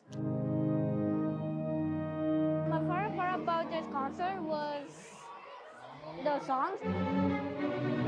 Maybe the violins. Like they were going really fast. This is something that was started, Roscoe Wilson, Ramirez, and Bean. But it wasn't officially district-wide. It was 1 year happening, didn't happen the following year, but now it's for the whole school district. All of our fourth graders are invited, and what we've done, we've created a rotation since Henley Hall can only hold so many people. We're expect to go through a 3-year rotation in order to get all of the fourth graders in Lubbock ISD. So we are hopeful, fingers crossed, that this happens yet again next school year. Music's important. Music is a great impact to our children. And I want to thank Lubbock ISD, our Board of Trustees, our Superintendent Kathy Rollo, and the administration here at Texas State University. It takes a whole village, and this is the best village to be part of. Mike Lambert is with us today. Mr. Lambert is the Director of Donor Engagement at the South Plains Food Bank. Thank you for being here with us today. Yeah, thanks for having me. Of course. First, we wanted to ask about the mission of the food bank for our community. Yeah, so the South Plains Food Bank, we've been on the South Plains here for 42 years. We don't only serve Lubbock, we serve 19 surrounding counties. So we go from Plainview all the way down as far south as Snyder. We go from the Texas-New Mexico border all the way out to Matador. And so for those families that we serve here in Lubbock, they can come right to the food bank to get assistance For those folks that live outside of Lubbock in those 19 surrounding counties and those rural communities, we actually do deliveries to them on a routine basis so that we take the food and distribute to those that need food assistance right there where their need is. Okay, so tell me, what is the main goal of the food bank? Yeah, obviously the main goal of the food bank is to feed people, to provide food assistance and relief for those that fight food insecurity across the South Plains. Another one of our major goals is we want to do everything that we can to reduce the line at the South Plains Food Bank. So we have a youth leadership program that we hire 25 students each summer. They go through an interview process. It's a paying job during the summer. They spend half their day working at the food bank. They spend the other half of the day talking to community leaders about things like leadership and financial literacy, social media awareness, mental health awareness, and we also have a senior program, and we do financial assistance for our neighbors that we serve as well. Just trying to do, not only meet them where their needs are for food security, but also try to give them a hand up so that we can reduce the amount of people in that line. That's amazing. And there's been wide reporting on the increased cost of food for families across the country. Have you seen an increase in the need for your services here? Yeah, we've seen a tremendous increase in the need for our services, especially recently within the last week, especially due to some SNAP benefits being not replenished at this time until the government shutdown is complete. We had been seeing grocery prices obviously across the country rise prior to that, which obviously creates a little bit of food insecurity. The main thing is we've seen an addition of 58,000 families that need help as a result of this SNAP benefit funding issue. And so our food supply is a little bit low as well right now because we had some budget cuts at the beginning of the year with the DOGE cuts. And so we've got just kind of like the perfect storm, for lack of a better term, in terms of what we're doing to fight food insecurity right now. Okay, and for those who have not utilized the food bank's services before, how do they get started? Yeah, it's really easy. Best way to go is to go to our website. There's a button on there that says Need Food Now. You can click on that, and it's going to help you go through the application process and get qualified. If you live in one of those rural communities that we serve, or even if you live in Lubbock and you don't want to go to the food bank to get assistance or go to the website, we have community partners all throughout our 19 county service area. So think of like a local church, right? So if I need food assistance, that's not always something that I want everybody to know about. It's a very humbling experience for those neighbors that we serve, and so we kind of meet them again where they are. They can go to their local church, they can talk to their church leaders, and a lot of times those churches are partners with us, and they can qualify them for assistance right there at their church.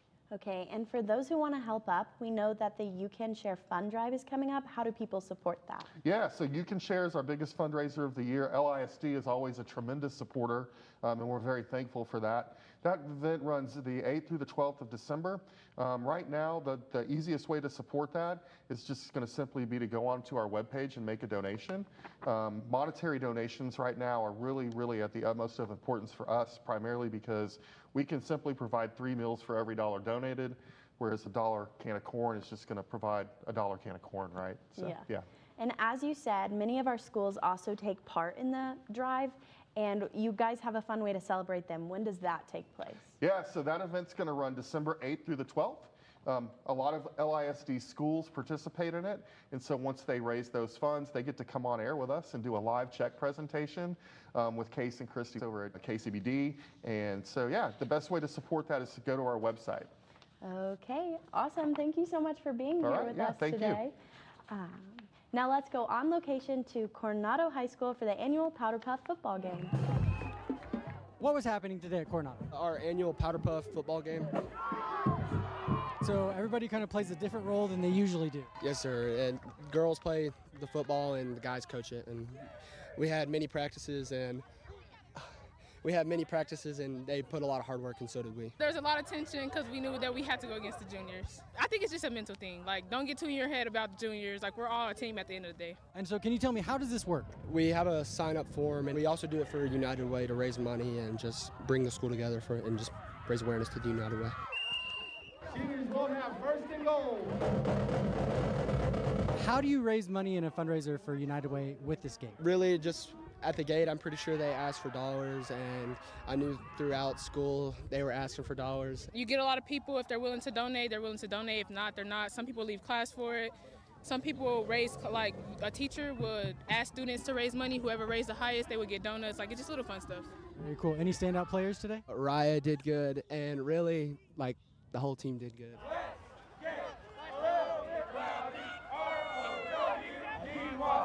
What was your favorite part about today? Being able to win and watching the juniors get mad. What was the best part for you about today's game? The way my team backed me up. I love my team. And our coaches. We had amazing coaches.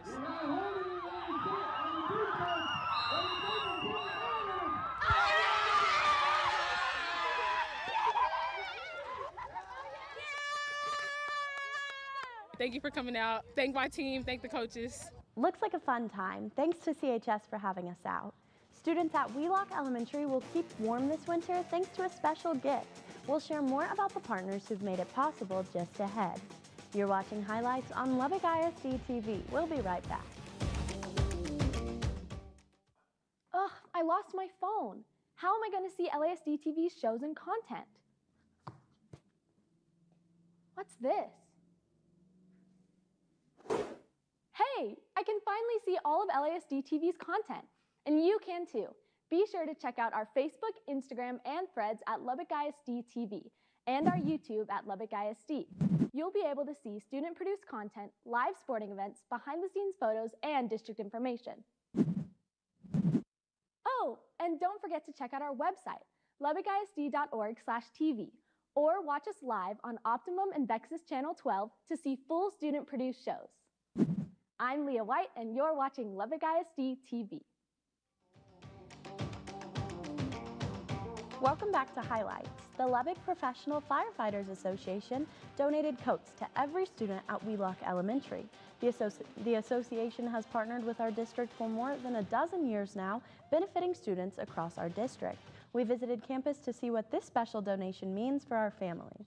We are doing Coats for Kids with Operation Warm and the Lubbock Professional Firefighters Association. Some arm circles, make sure it's all right. We were selected for every single student in our building to get a free coat for winter. Yo, Jace. The first couple of years, we just had our firemen just donate money out of their pockets to buy coats, so didn't have a lot of coats the first couple of years, but since then we've been holding a golf tournament to help raise money, and 100% of the money that raised from that goes to buy coats. This is the 13th year that they have partnered with us and helped provide coats for every single child at the school. And what's really nice is they're not hand-me-down coats, they are brand new coats. And so many volunteers are here, and it's like this every single year. And the kids just look up to them, they help write the child's name in the coat, and so it really has a huge impact for our children in our community. Coats are expensive. You know, it's hard to keep your kids outfitted. They're growing all the time, but we want them warm. There is a big need this year. All told, we're doing about 1,400 coats this year. We're really, in crucial time. People are needing, extra help here and there, so we love doing it. I just wish we could do more coats. There you go, sir. Thank you. Quite frankly, it was one of the most popular posts that we've shared on our social media. Our families were very excited to hear about this generous donation. In the current climate, everything is so expensive. Things are up in the air. And when you have to pick between keeping a kid warm or putting food on the table, we took one of those things off of their table, which I think is a really big gift. The fact that not only are the firefighters giving so many coats to so many kids, the number of volunteers in there is staggering. And so I love the fact that you have a community partner like the Lubbock Firefighter Association that cares about our community. And this isn't something that they just started doing. They've done it year after year and have affected tens of thousands of kids. You want that one? Yeah. To see the faces of the kids, some of these kids, this may be the first new coat they've ever received. I think that's super cool. We don't just fight fire and make ambulance calls or anything like that. All right, I'm going to write your name on this tag right here, okay? We do help out with charities, and, this is what we're here for, to help out. We are just very, very grateful for the Lubbock Professional Firefighters Association, thankful that they picked Wheelock, and thankful that our precious babies get to be the recipients. Coming up on the calendar, our Magnet and Specialty Campus open houses continue. You can check out the Byron Martin ATC, including our Lubbock ISD TV studios, on Thursday. And next week, you can visit Irons Middle School and Monterey High School. Stay up to date with everything Lubbock ISD by downloading our app. It has a lot of updated features to help keep you connected with the district and your student's campus. Our app is free and easy to download. Just search for Lubbock ISD in the App Store or Google Play. Thank you for joining us today. We'll be back next week to highlight more great opportunities, only in Lubbock ISD.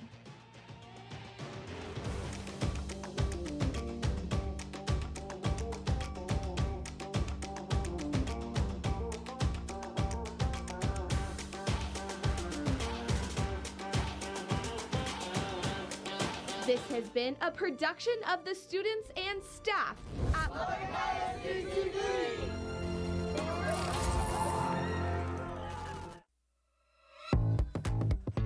This production is powered by the students and staff of Lubbock ISD TV. Want to see more of our work?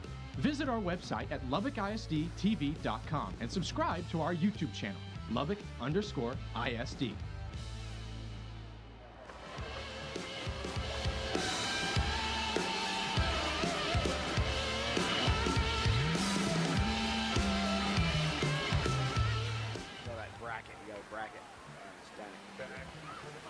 Ran into Coach Carrillo down there getting a beverage at halftime.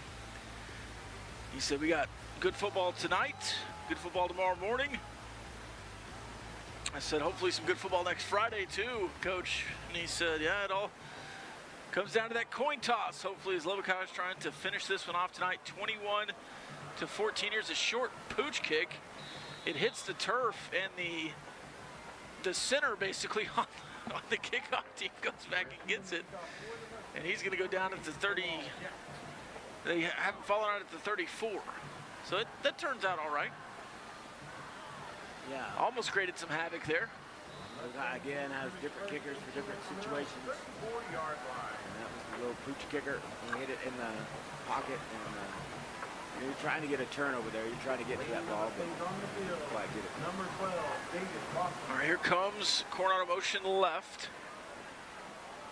Pin pull.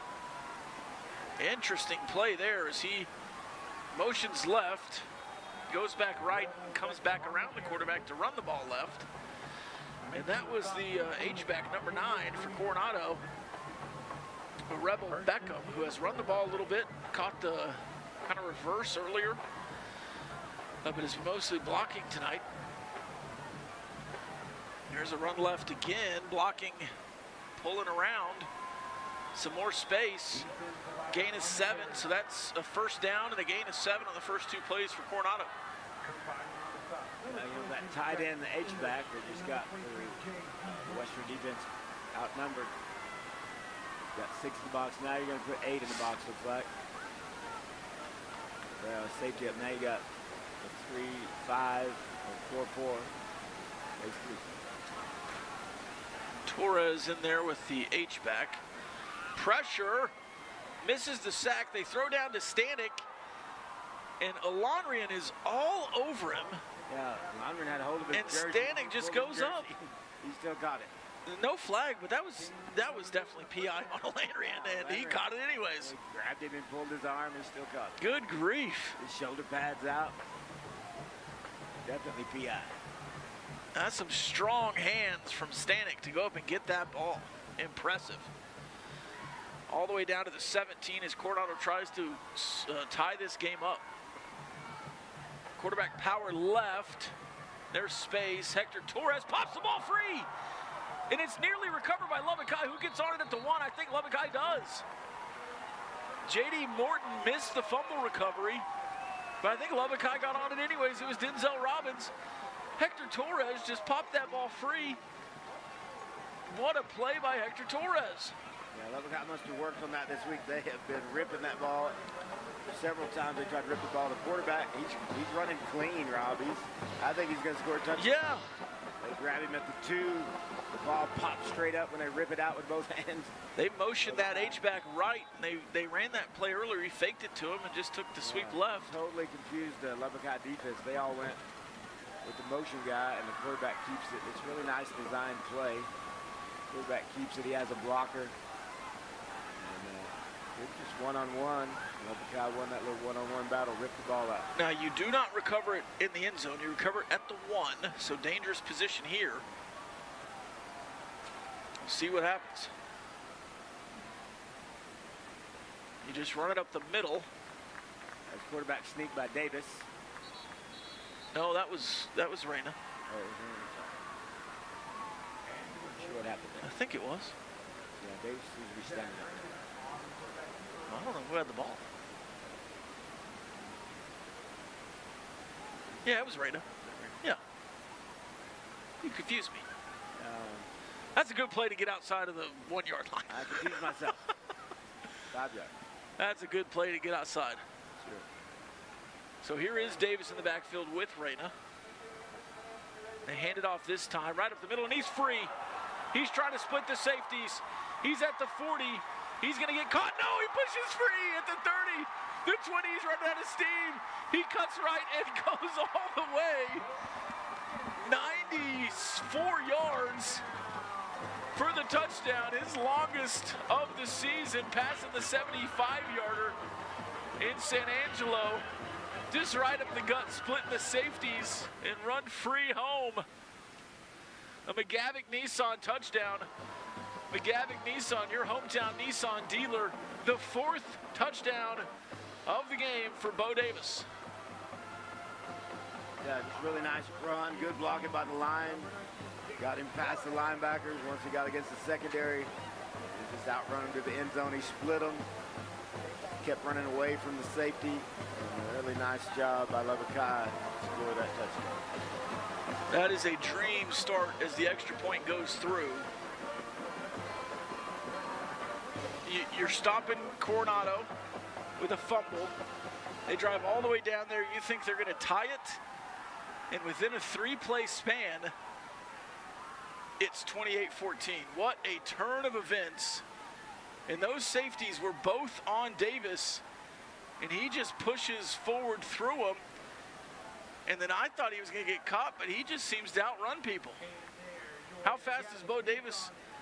As fast as he needs to be at times. Yeah, one safety almost tackled him. Gave him a shoulder. Bo bounced off of it, kept running. Just kept running away from the other safety. He had to turn to the right a little bit, get a better angle in that end zone. Just right up the middle. That was awesome. That is a huge play. Hey, that'll get you past 1,200 yards. He needed 2. He got 96, 94. 94, wow. It's such a killer when you have somebody on the 1-yard line and they run a 94-yard touchdown. Looking like Tony Dorsett on Monday Night Football. It's a killer for Coronado. Now Craig go back in to kick it deep, Rob. Here's the approach. It is an onside. He's the deep and the outside guy. It's off. It's off Coronado and into the hands of Malik Conwright. Lubbock High with the ball again. That was a great onside kick and just a misplay by Coronado.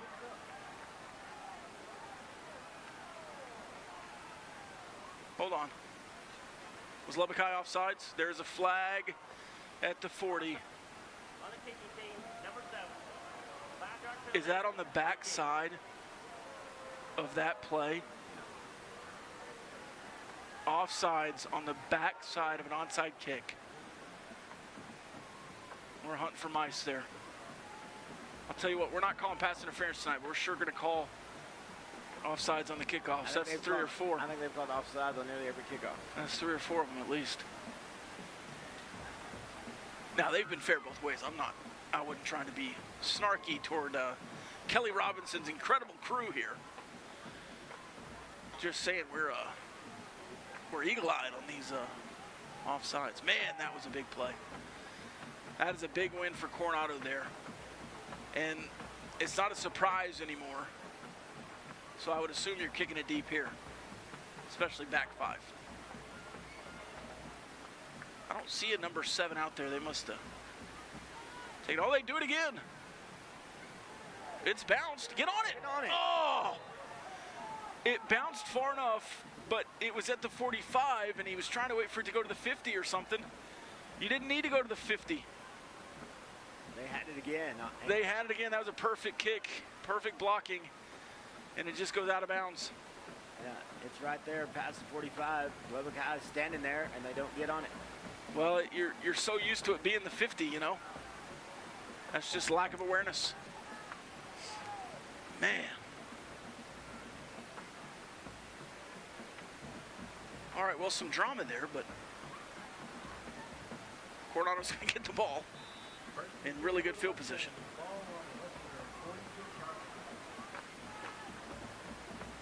So here is the handoff up the middle. pressure up the middle, and he's going to get caught with a 1 or 2 yard gain. They're going to rip a helmet off. There's a flag and a hat. I think they might have face masked him twice in the same play. His mouthpiece came out when he ripped it the first time. Yep. And I think they pulled his helmet completely off, or maybe loosened it with inertia. You can't call it a double face mask, can you? No, they just would assess one of those, unless you're getting some kind of unnecessary roughness or something. Yeah, the line judge threw a flag and a hat. Yeah, he called both of them. Yeah. Let's see what Kelly Robinson says. There are 2 fouls in the play, both on defense. Personal foul, face mask, that penalty refused. Personal foul, face mask on number 2 of the defense. 15-yard penalty, automatic first down. So you get 1. It was a double face mask. It was a double face mask. And that was one of the, calling that best or worst face masks I've ever seen. I mean, he ripped his helmet off and threw it. Here is a throw to Stanek, and they've got eyes all over him. And it's J.D. Morton wrapping him up and taking him down in the backfield. That was just telegraphed, and Lubbock read it perfect. Yeah, I'm afraid they're going to try a double pass out of that thing. That may be what they were trying. And that is a loss of 11. J.D. Morton took off from his safety spot. They must have talked about that at halftime. So here is some bracket coverage on Stanek on the left side. They run it up the middle off the right edge. And that's going to be a tackle from Denzel Robbins. For a guy that doesn't play defensive back very much, he's a really good open field tackler. Yeah, 3rd and 15, 3rd and 14. Big play here again. If they got 2, they're going to go for it on 4th, but let's see how many yards they get. Run again, he stumbles in the backfield. Oh, no. Come on. And he gets free again, so good runs there. It was 2nd and 21. It's going to be 3rd and 6. Yeah, 4th and 6, I sorry. thought he was going to fall down. He stumbled right after he got the ball, and I thought he was going to fall down, but he kept his feet. Just kept moving. There's lots of room up the middle. Lubbock has done a better job outside, but up the middle has been a little bit soft. Here comes the 4-man front. Short yardage situations, sprint left pass, and it is to Stanek on the out. He's inside the 20, so that's a first down. A quarter 4 first down, tackled by J.D. Morton. Yeah, same play they ran for a first down in the first half. Just that sprint out. Yeah, motion Stanek all the way across. He runs an out route. And he was open for the first down, but a good tackle by J.D. Motion left with Stanek again. Run left and tackled in the backfield, Zeke De La Cerda. Loss of 4, back past the 20. Through the whistle, the Coronado running back got loose, but it was after the whistle they had him stop. They blew the whistle. Yeah, they had him wrapped up. That's forward progress. And he's telling him, hey, that's a delay of game next time you take off like that, buddy. Running back tapped his chest, said, my bad, my bad. So 2nd. My bad, Mr. Official, I won't do that again. 14. Trips right, sprint right. Pressure in his face, he throws it down the field, nearly intercepted, overthrown to Stanek. He was open again. And that was Harrison Alexander. Harrison's guy dove. That would have been an electric interception, but I bet he wishes he would have caught that. They dove. Good effort. Good effort. 3rd and 14. All right, everybody's eyes on Stanek. Got the red tape on his shoes and the red tail. Throwing to number 11 over the middle. Everybody looking at Stanek, and Cam Miller comes free up the middle. Just up the seam, maybe a little post route. And that's a good connection from Baucom, his 3rd of the night. And it's 28-20, 6:42 left here in this 3rd quarter. Yeah, forgot to cover number 11. Everybody was looking at Stanek. Just wide open across the middle for the touchdown.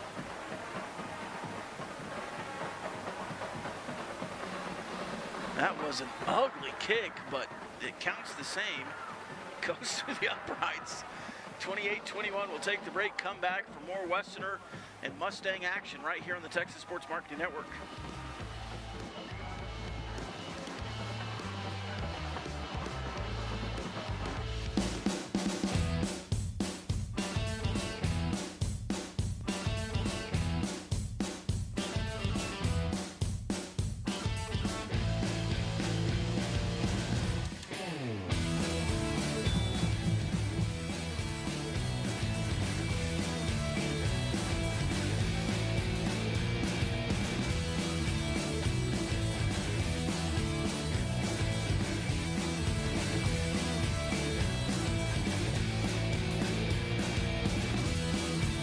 Tune in to Lubbock ISD Friday football games, only on Lubbock ISD TV.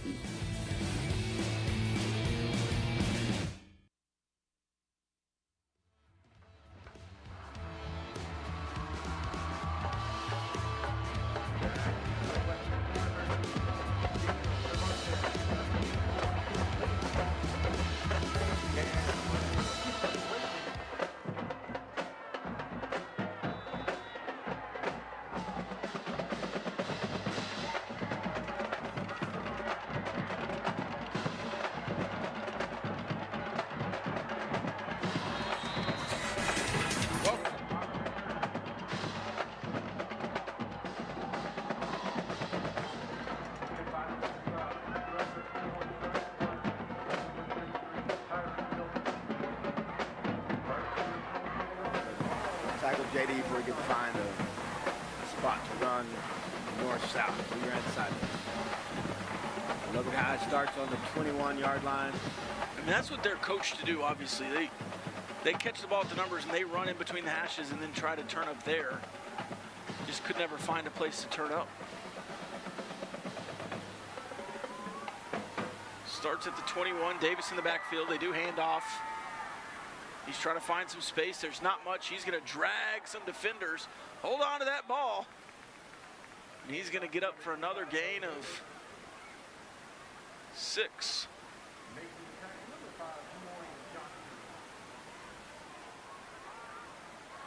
I would say 7. I think the board is agreeing.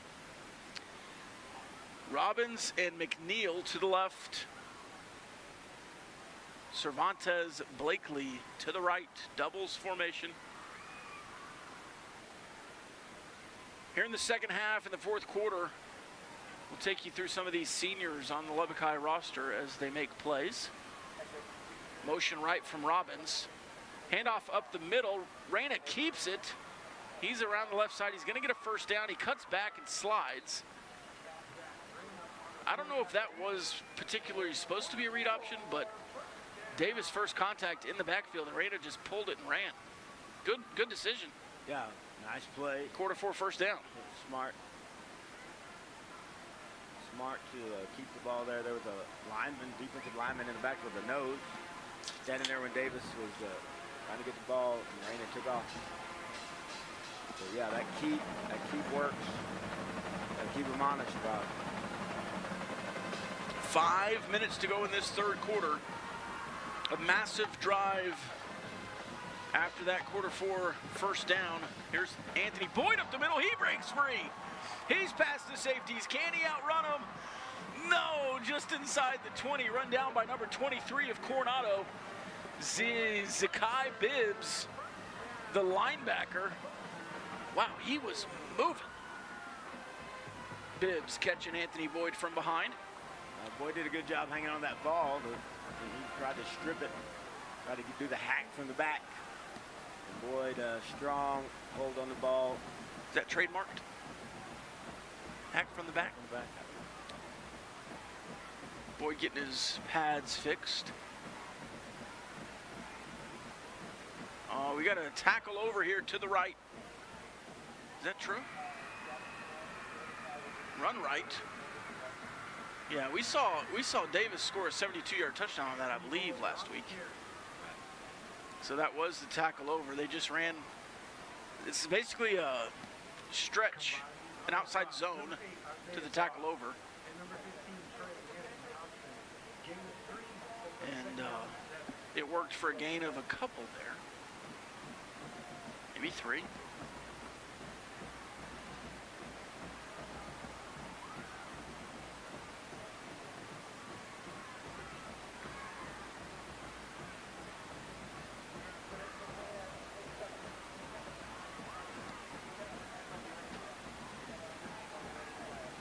It's 28-21 here in this third quarter, 3.5 minutes to go. And we're going to take a timeout before the delay of game for Lubbock High. We'll take it 2 and come back in the red zone right here on the Texas Sports Marketing Network. If you're ready for a new car or truck but want to do Highlights is your look into all things Lubbock ISD. We give you a chance to see the innovative lessons, campus cultures, as well as special events within the district. Watch highlights at 8, noon, 6, or 10 on Optimum or Vexus Cable Channel 12. You can also watch on demand at lubbockisd.org/TV. Are you interested in athletics, fine arts, or academics? Watch highlights. It's your spotlight on Lubbock ISD.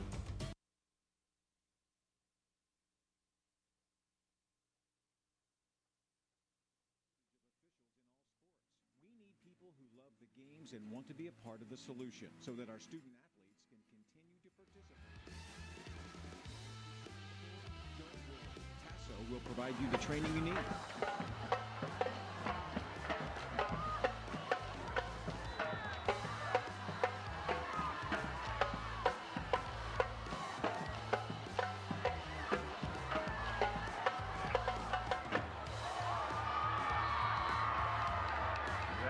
It's going to be a no gain for Zach Reyna. Brought down in the backfield by number 5, Demorian Johnson. As it's going to be 3rd and 7 after the timeout. I'd like to see the 2-back set here, Rob. You got the 3rd down, you got 2 downs to get the 1st down. Score. I'd like to see that 2-back set, so we can run something out of that. Just put number 1 back here. Trips right. That's Robbins, Cervantes, and Blakely. Man, I'm telling you what, I don't like the fade, but Chance McNeil over there. Oh, there's your hand up the middle of Boyd. He breaks off the tackler and high steps into the end zone. The 5th rushing touchdown of the night for Lubbock High. The 1st for Anthony Boyd. It's the Gavin Nissan touchdown to Gavin Nissan, your hometown Nissan dealer. And we need 2 backs for that. We need 2 backs for that. Boyd had a nice run. Just a good block by the line. Boyd just run straight ahead. Boyd's a really good north-south runner. He's got good enough speed to get through his holes and get in the end zone. Nice run by Boyd. Very good play. That's a good drive by Boyd. That's a great run for him. Extra point up and good. It's 35-21. 2:44 left in the third quarter. We'll take a break, come back. More Western Mustang football after this on the Texas Sports Marketing Network. At HEB, we know that game day is about 1 minute. Another McGavin. Hey, Chef Gooch here. Each week we're going to be diving into the world of culinary arts, whipping up some delicious dishes that you can master at home. Whether you're just starting out or looking to sharpen your skills, I've got the tips and tricks to help you cook with confidence. So grab your apron and let's get cooking with class.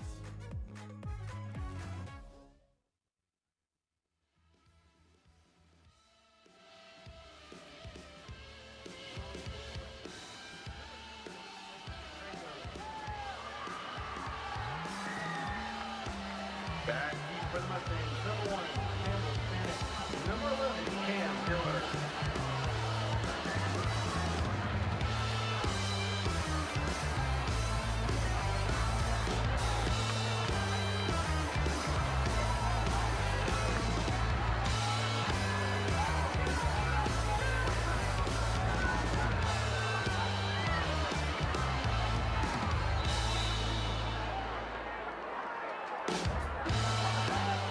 On the return for the Mustangs, number 3, Shaquille Cross.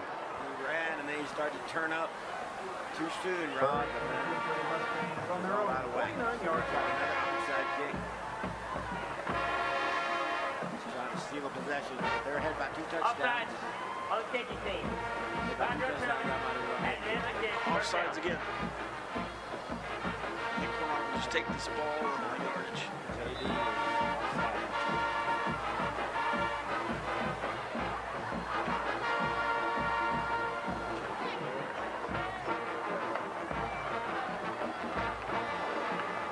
Motion left, that is Stanek coming across. And that is a false start. So you get the yards back, it'll be 1st and 15. False start. From the 49. Number 60. 5-yard penalty. 1st down.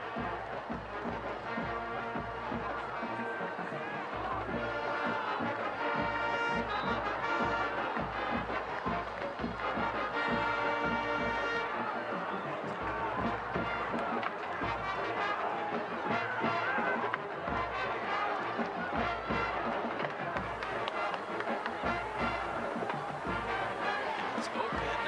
Alonrian in there with the tackle. Man, I thought there was a bunch of yards. That's going to be a 2-yard gain. Making the tackle, number 31. Good overfield tackle. Grab that leg. Don't let go. Roll it around a little bit. Get it right.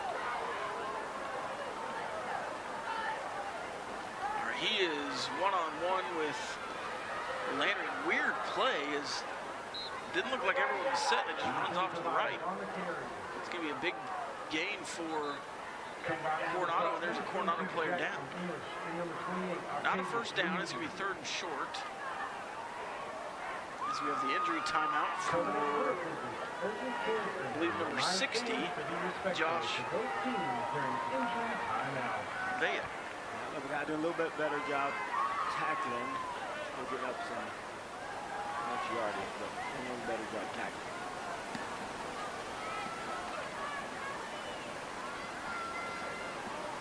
All right, here comes number 51, Ivan Rodriguez. Sometimes when he comes in, it's more of a 4-man front look, but they're bringing a defensive tackle out. If you're keeping an eye on the Texas Tech basketball game, it's 93-65 now. They've really stretched it out in the second half.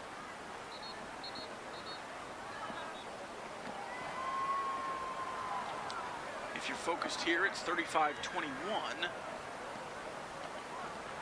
As Lubbock High comes back out on defense. Coronado offensively, the tight end in the H-back to the right. To run up the middle, and he's stuffed. And that's going to bring up 4th and 2, no gain. And that was the big running back that's been running free up the middle. Big, strong guy. Jamoran Johnson. Jumped on him before he could get started. Good play by the linebackers, D-line of Lubbock High. All right, 4th and 2. Obvious going for it situation here inside the 40. Down 2 scores with a minute and a half left in the 3rd quarter. Big play right here. All right, careful with the quick snap. They're in a sugar huddle. Here's Jamoran Johnson. Not set. Quarterback power. He's going to get just enough for a 1st down, maybe by 2 yards. Quarterback run out of the sugar huddle. They got set just in time. I think that tight end H-back again outnumbered us. Got the blocks. And that's the 1st down. Run by the quarterback. Yeah, good play call there. You get Johnson as the lead blocker. They're on just the quarterback power. You got the tight end H-back and the back blocking in front of you, so should win that every time. Inside a minute in the 3rd quarter. Handoff to the H-back going left. Cuts up the middle. Tackled by Robbins inside the 15. But it's another quarter for 1st down and a gain of about 20. Yeah, they were in their bunch set, had tight twins on both sides. The H-back came around, handoff. Good play, but Lubbock High didn't see. Here's a run to the left. Cuts up the middle. Tackled by the linebacker inside the 10. Trying to strip the ball again. Whereas trying to pull it out. Here comes the reinforcements here with the defensive line. Kagan Booker on the field now. The big boy. And Ari Jones. They are in the 4-2 here. That's the end of the third quarter. We'll flip the field and come back for a pivotal second down inside the 10. Right here on the Texas Sports Marketing Network. If you're ready From for a child's first day of pre-K to the day they turn their tassel at graduation, Lubbock ISD's mission is to nurture, develop, and inspire every child every day. In addition to unique academic programs and athletics at every level, Lubbock students get the opportunity to perform in the Buddy Holly Hall, learn in state-of-the-art facilities like the Byron Martin Advanced Technology Center and the AgriStem Center. For more information about Lubbock ISD, visit our website, lubbockisd.org, or keep up with us on social media.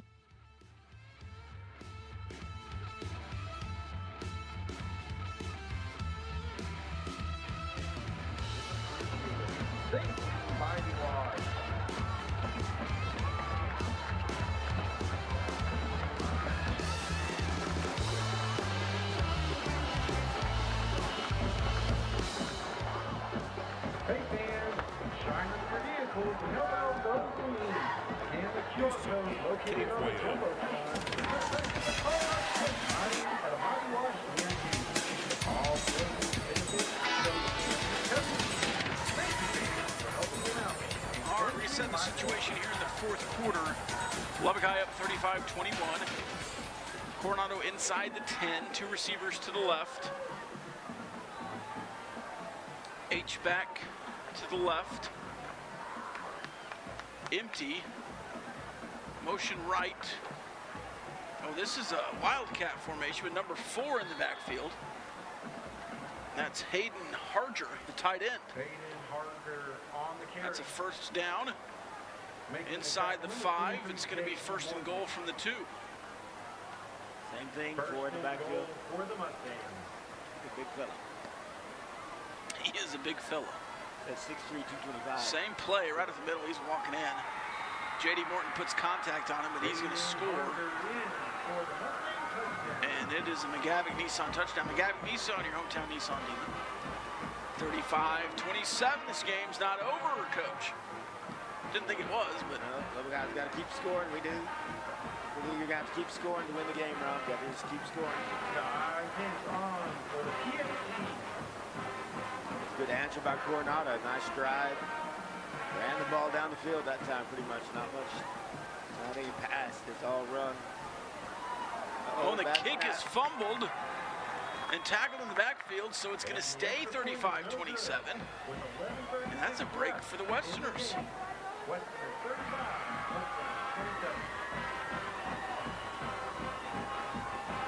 Big break. 8-point lead. Every point's going to matter in this game. I think we're on every point. Lubbock, I thought in the third quarter they did a little bit better job of running some clock off. I mean, they had the 94-yard run with that second drive. They did a little better job of running the clock, even though Boyd broke a pretty big run. They still took their time. Let the clock run in between plays. Just got to keep scoring and run that clock. We still got 11:36 in the fourth quarter. Coronado can score quickly, so can Lubbock High, but just got to keep scoring now. Lubbock High's got to be ready for onside kick here. Coronado's got to steal a possession to try to even the score. Chance McNeil and Zyron Moody in there for the hands team.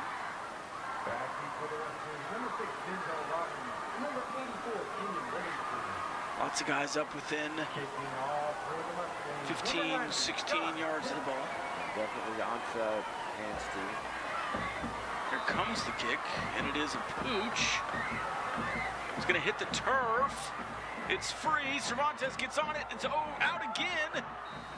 I think Lubbock High finally got on it, but wow. There's a flag on the field. Cervantes tried to pick it up. And he's not falling out. No, it's he's got to fall out. It's in the area of Lubbock High somehow. Maybe is it's in a weird position on that kind of marking Buckeye off. Holding. Return team, number 5. Have it to go. First down. I guess, yeah. There's a chance we know not used to being on that front line. After the deep kick, guy gets past him, instead of just running with him, he holds it. I guess.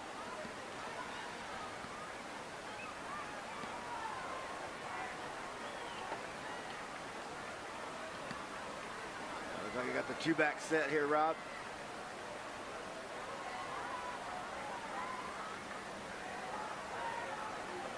Let's see a quarterback. I believe this is the Wildcat with Bo Davis and Anthony Boyd. Bo Davis going to take the snap and hand off to Boyd. Boyd up the middle. He breaks free to the right now, around the right side. Wow, that was a lot of action for a 1-yard loss, I think. Now, Reyna earlier looked like he hurt his ankle on that last drive. There he is, Is he hobbling a bit? Okay, good. So Davis stays in, Boyd comes out. Now Boyd goes back in. Play the hokey pokey and turn around the back. Boyd looks like he's staying at H-back. Now, 8-point lead. We don't need to get fancy here. 6 on the play clock. Here's the snap. Here's the gut to Davis around the right side. Tackle for a short gain. And that's Boyd pulling with the left tackle that time.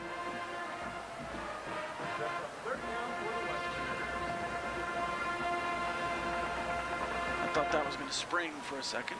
Never developed. Corner came crashing in and took Davis's legs out there. Just getting around the corner. Good play by the corner.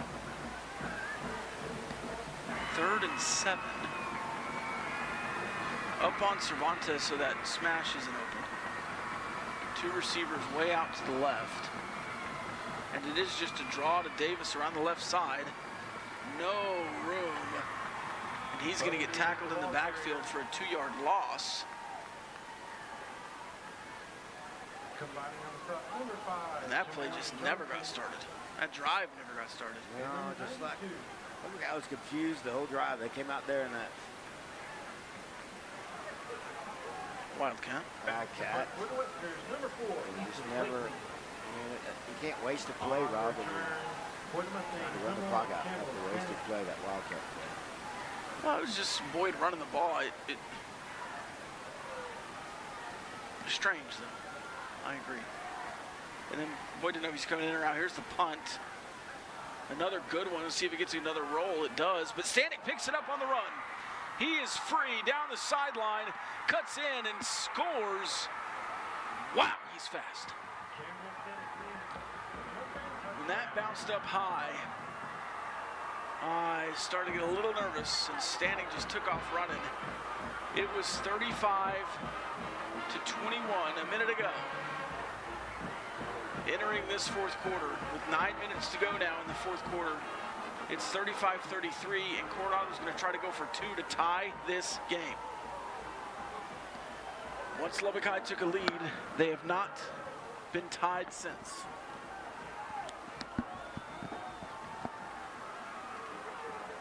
Coronado was driving to tie the game to open the second half. Coronado fumbled. Lubbock High scored on 2 plays. Here is the snap. It's a reverse. Lubbock High's all over the reverse pass into the end zone. 2-point conversion good. Stanek scores on the punt return. Stanek throws the 2-point conversion. Just a lollipop into the end zone. Lubbock High coaches are frustrated with something.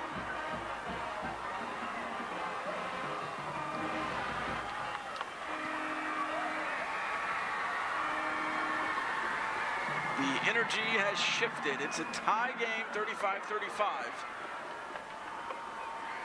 And with the 2-possession lead, there's some onside kicks and otherwise, and it just feels like you're not being the best field position team you can be with the lead. And Coronado has the door open, and they have kicked it in the last 2 possessions after they had a really good defensive set to force a punt. They got the punt return to tie this game. Wow. Lubbock High still has the ball. They just need to go down and score. They don't panic. Don't panic.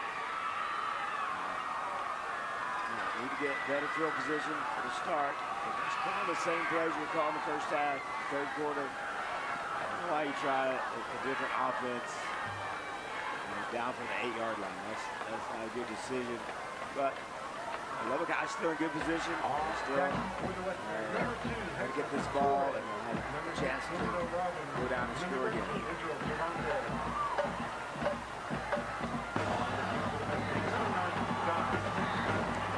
So here's the kick. Looks like it's going to be the pooch again. Let it bounce, catch it there, now run it back. Go, dog. There it goes. Robbins runs it back to the 40. Nice run by Robbins. He makes that guy miss Rob. He might have kept going, but nice run. He grabbed it and ran straight up the field. And gets past the 40. So a lot better field position. Should make Lubbock High feel a lot better starting on your own 40. Say the line's got to keep blocking, the back's got to keep running. Brandon needs to keep making those good decisions. You cannot get tense here either. You got to stay loose and just go score. Right, they just tied it up. They didn't take the lead. You're still in good position. All right, you got the tight trips left. Running back to the right, you've seen tosses here. You've seen run plays, and it is the stretch left. And Bo Davis just gets behind Romulo on the pull. He's going to fall forward for a quarter-4 first down, gain of 11. I'd like a 7-minute touchdown drive here. That would be awesome. Sure. But I'll take a touchdown drive anytime, any way you can get it. Yeah, just got to score here. Like to run some clock, you got to score. Davis with over 200 yards tonight. Boyd with probably about 100. 75 maybe. Smash the 2 hammers here. Coronado all confused. And Lubbock High just runs it right up the middle for another gain of 3. Here comes Boyd.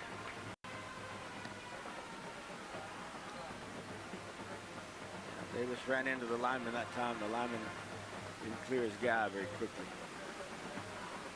Got stood up a little bit. So Boyd in, 2nd down and 7. Doubles formation.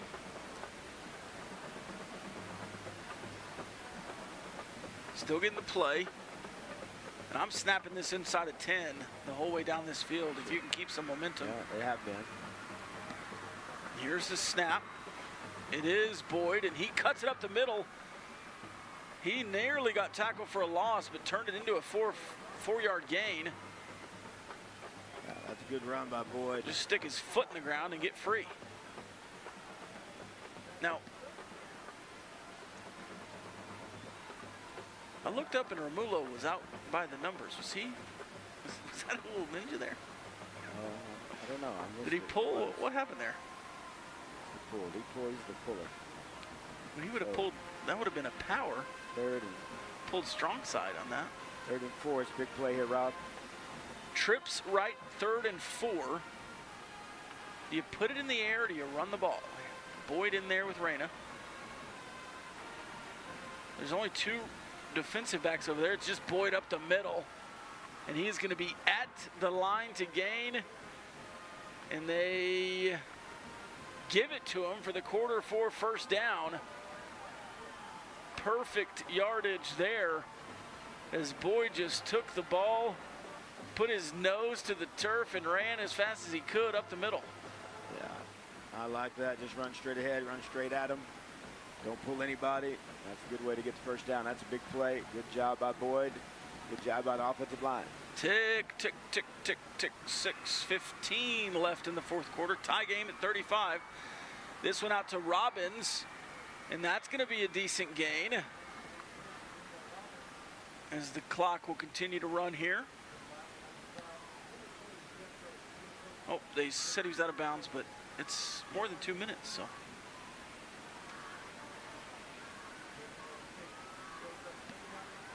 Oh, the clock stopped. I thought outside of 2 minutes, the clock was just running the whole time. Out of bounds or not. Is that just the collegiate game? That's a good gain. It's all right. Sure, 2nd and 4 after the 6-yard gain to the sideline. Inside of 10 seconds here on the play clock. Inside of 5. Motion, here's the snap. It's Rain on the read option, and he's around the edge to the left. It's a 1/4 first down, out of bounds again. But a 1/4 first down nonetheless. And you're moving the ball down the field. I would call this matriculating. Yeah, that's a nice drive so far. 4 or 5 yards of play. Nice run by Raina there. He's got to pull the ball every now and then. That's good. Good play.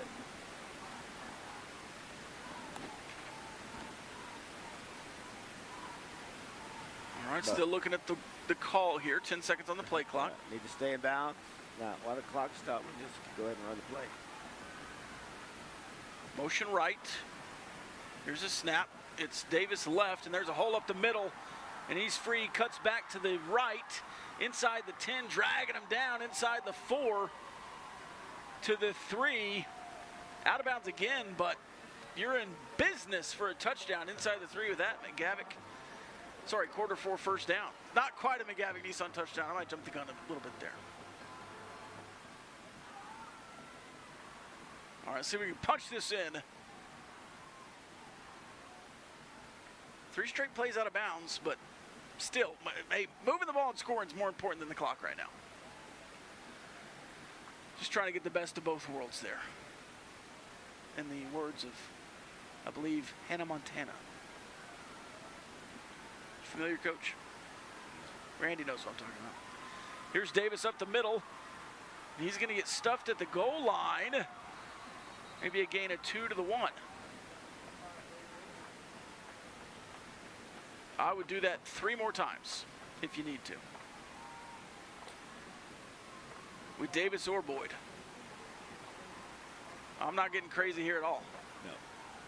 Don't Run pull it again. anybody, don't pull anybody, just go straight at him. Run it again. Here comes the big boy. Number 96. Defensive lineman Mike Wilson in the game. Yeah, that'll be stop the quarterback sneak, so stick that hand up and run it.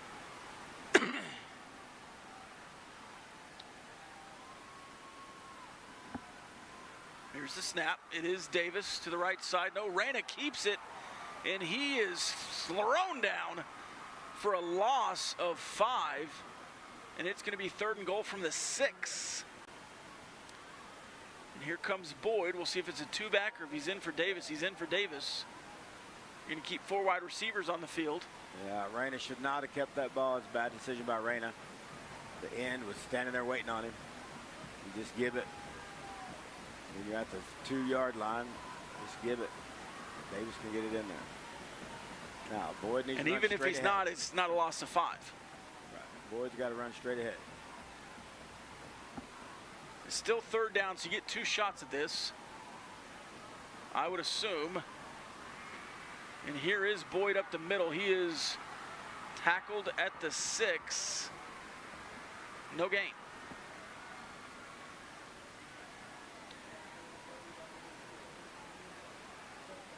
Now, I don't remember a made field goal this year. Maybe one. Looks like you're going to run a play here on 4th and 6 from the 6. Boyd in there at running back. Tight formation doubles. They nearly get the offsides. Look back, and they're going to take a timeout. We'll see if they kick the field goal. We'll keep it here to Champion Energy timeout. Champion Energy, your energy champion. Coach, what are you doing here? From the left side, not quite the hash. You trying a field goal, or you trying to put it in the end zone from the 6? I think you need a touchdown because it'd be hard to stop Coronado. You just got a little bit of touchdown here. 3:29 left in this game. 35-35. It was 35-21 to begin the fourth quarter with Coronado driving. They score and then return a punt for a touchdown. Missed an extra point on a bad snap and then got the 2-point conversion to tie the game.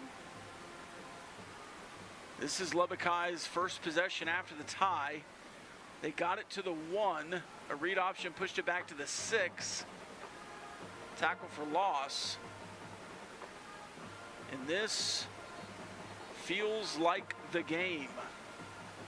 Of course, a lot can happen in high school football and otherwise. It's a tie game. Oh, sure. But I think Lubbock needs to run something outside here, Rob. Run to the wide side of the field, let Rayner roll out, have a run pass option, or run wide. Because the middle has been pretty stout here on this drive. All right, Robbins and Lagasse to the left, McNeil, Cervantes to the right, Davis to the right.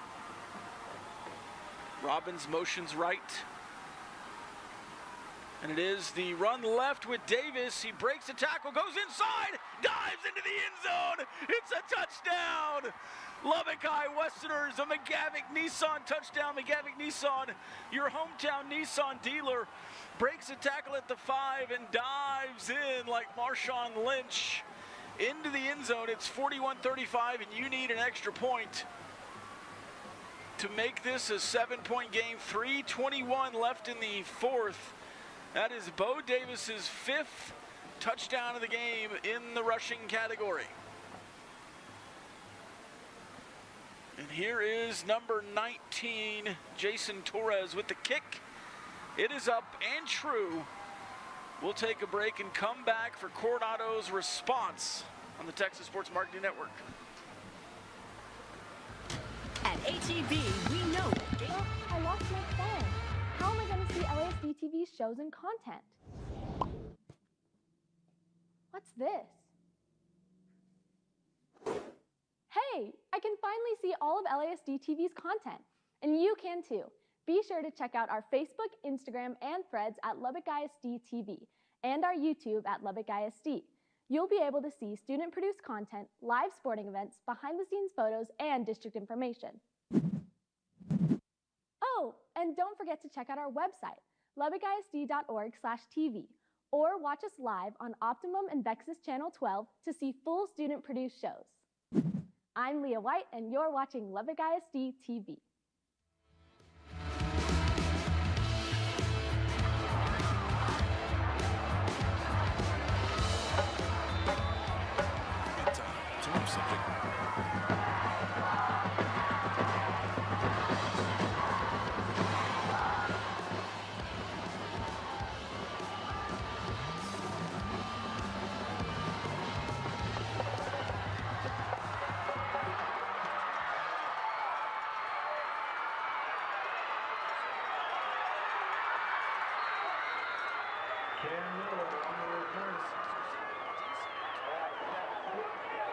Down earlier, Cam Miller.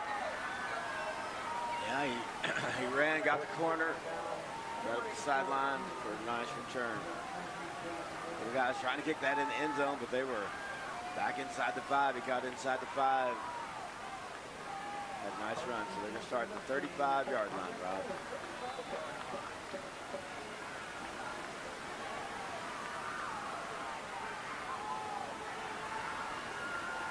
Here's a little pin and pull H-back motion play.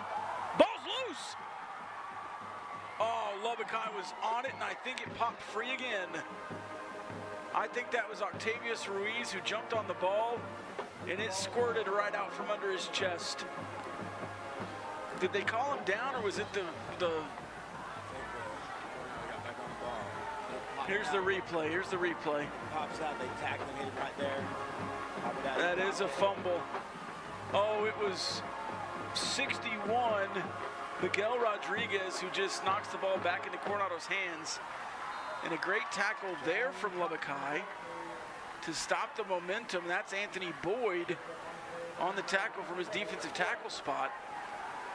And it's going to be 3rd and 1 with 2:20 to go. The Mustangs have all their timeouts, down 7. They have a 4th timeout, as with the 2-minute timeout as well. Oh, in the backfield, Zeke De La Cerda, and that's going to be a huge loss. And it's going to be 4th and 5 at the 2-minute warning with the game on the line. High drama. Again, at 9 a.m., this is just for pride. At about 10 a.m., it's for the playoffs. If Coronado can pull a miracle here, they will be the playoff representative in 4th place in this district. If Lubbock High holds on, Juan Rodriguez gets in the LISD Suburban and drives to Plainview to flip a coin with Caprock and Amarillo High. I'm assuming Amarillo High is still up on Tascosa. It was 35-7 at halftime, 34-7. They still lead that game. 4th and 5. Coronado has to be looking Stanek here. And they've motioned him across, run that out route several times. You got to watch the out and up on that, Rob. That's a dangerous play, the out and up. Robert says Amarillo Sandy's 56. That's goes for 15. That is a convincing win. Big play by Lubbock High. All right, 4-man front, 3 linebackers. Stanek motions. He does run the out, and it is a 1st down.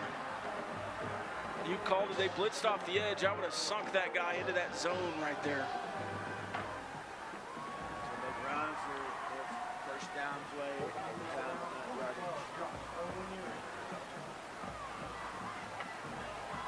Just 3 seconds on the clock, so 1:57. Rob just got to keep making plays, Rob. Keep making plays. Keep making tackles. Here is the run up the middle. Thrown down. Gain of 8. They're at the 45 with 1:45 to go.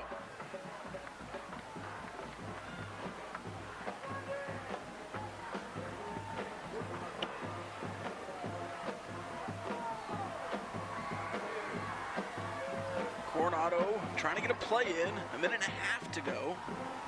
Burn a lot of clock with 3 timeouts on the board. It's the reverse with number 9, and Lubbock High's number 9 tackles for loss. That's Anthony Boyd getting in the backfield and creating some havoc. Clock still running. They have 3 timeouts. It's inside 1:20. They're going to let it ride.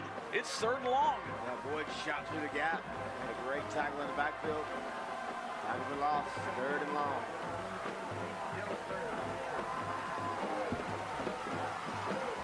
Here he comes again. Pressure, De La Cerda in his face, and it's intercepted. Did Morton catch that ball? He did. De La Cerda pressures the quarterback in his face. J.D. Morton jumps in front of Stanek. He's made those plays all night, but this time it's J.D. Morton into triple coverage, and he comes down with it. Lubbock High with 54 seconds left. Coronado with 3 timeouts. It's 42-35. And it's got to be a heavy dose of Boyd and Davis to finish this game off. Lubbock High looking for their 1st win over Coronado since 1987. I was just a twinkle in Coach's eye in 1987. I've not been alive for this outcome. Now that's good pressure on the quarterback. Made him throw it short. Good coverage. They had the safety over the top. And he came in and made the interception, and his other guy nearly knocked it loose from him. The Lubbock High guys were banging into each other, but JD comes down with the ball. Robbins motions right. Reyna keeps it. Stay in bounds, stay in bounds. He does. He slides after a quarter for 1st down. Tick, tick, tick, and the timeout, Coronado. We'll keep it here, Connor, inside of a minute. It is a Champion Energy timeout. Champion Energy, your energy champion. What a finish we're trying to have here. You think Lubbock High has practiced the victory formation much? And we've got the chains. We've got the chains. There we go. We fixed it. We got to stretch out on the other. There we go. Here we go. Now we're fixed. We're starting 1st and 9 there. This is like the San Angelo chapter here. That was a cheap shot. I'm sorry. All right, Davis and Reyna. Tight trips right. Davis left. And it's just the quarterback power left. Gets down. You don't want to fumble in exchange. Davis lead blocking there. Gain of 2. Another timeout, Coronado. 41 seconds. Now you can do that one more time.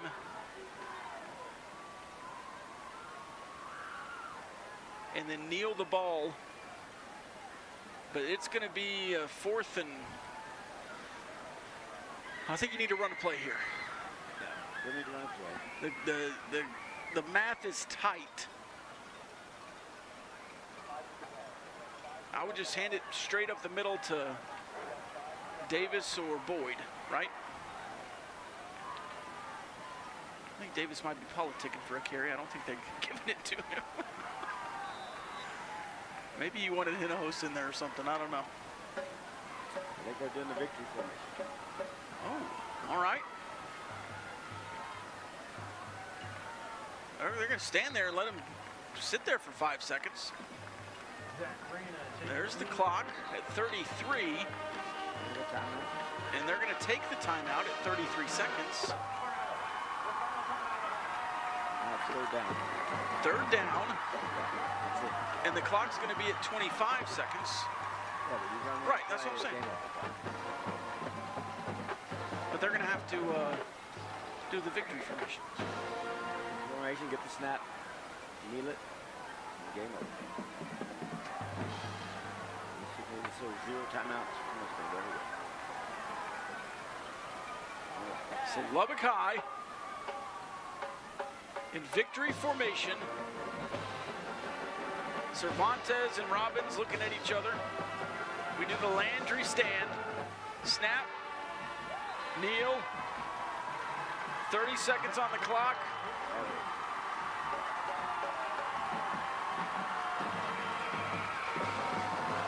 Gets the shower. Great game by Lubbock. That is the most complete game I've seen from Lubbock High in maybe 5 years of calling their games. Yeah, that's a good win for Lubbock High. Good job, coaches. Good job, players. They played their hearts out tonight. Really proud of them.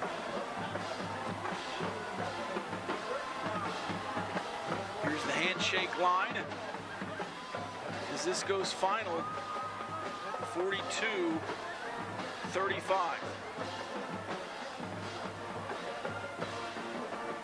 Davis not letting go of that ball.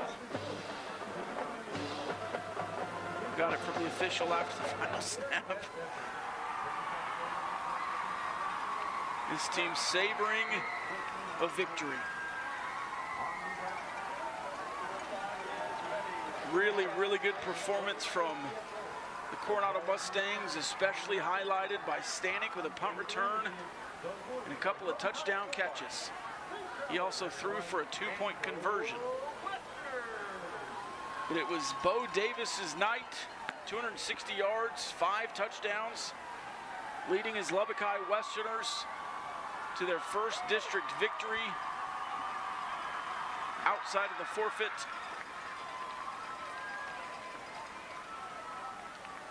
And Coach Rod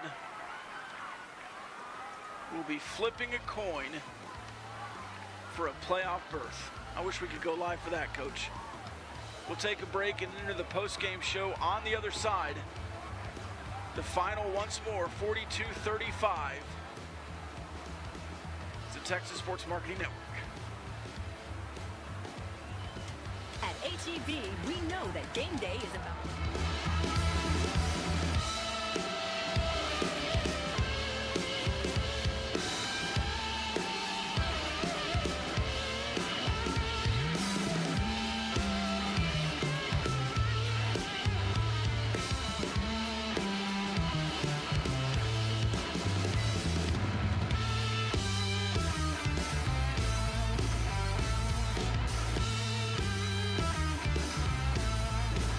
This has been a production of the students and staff at Lubbock ISD TV.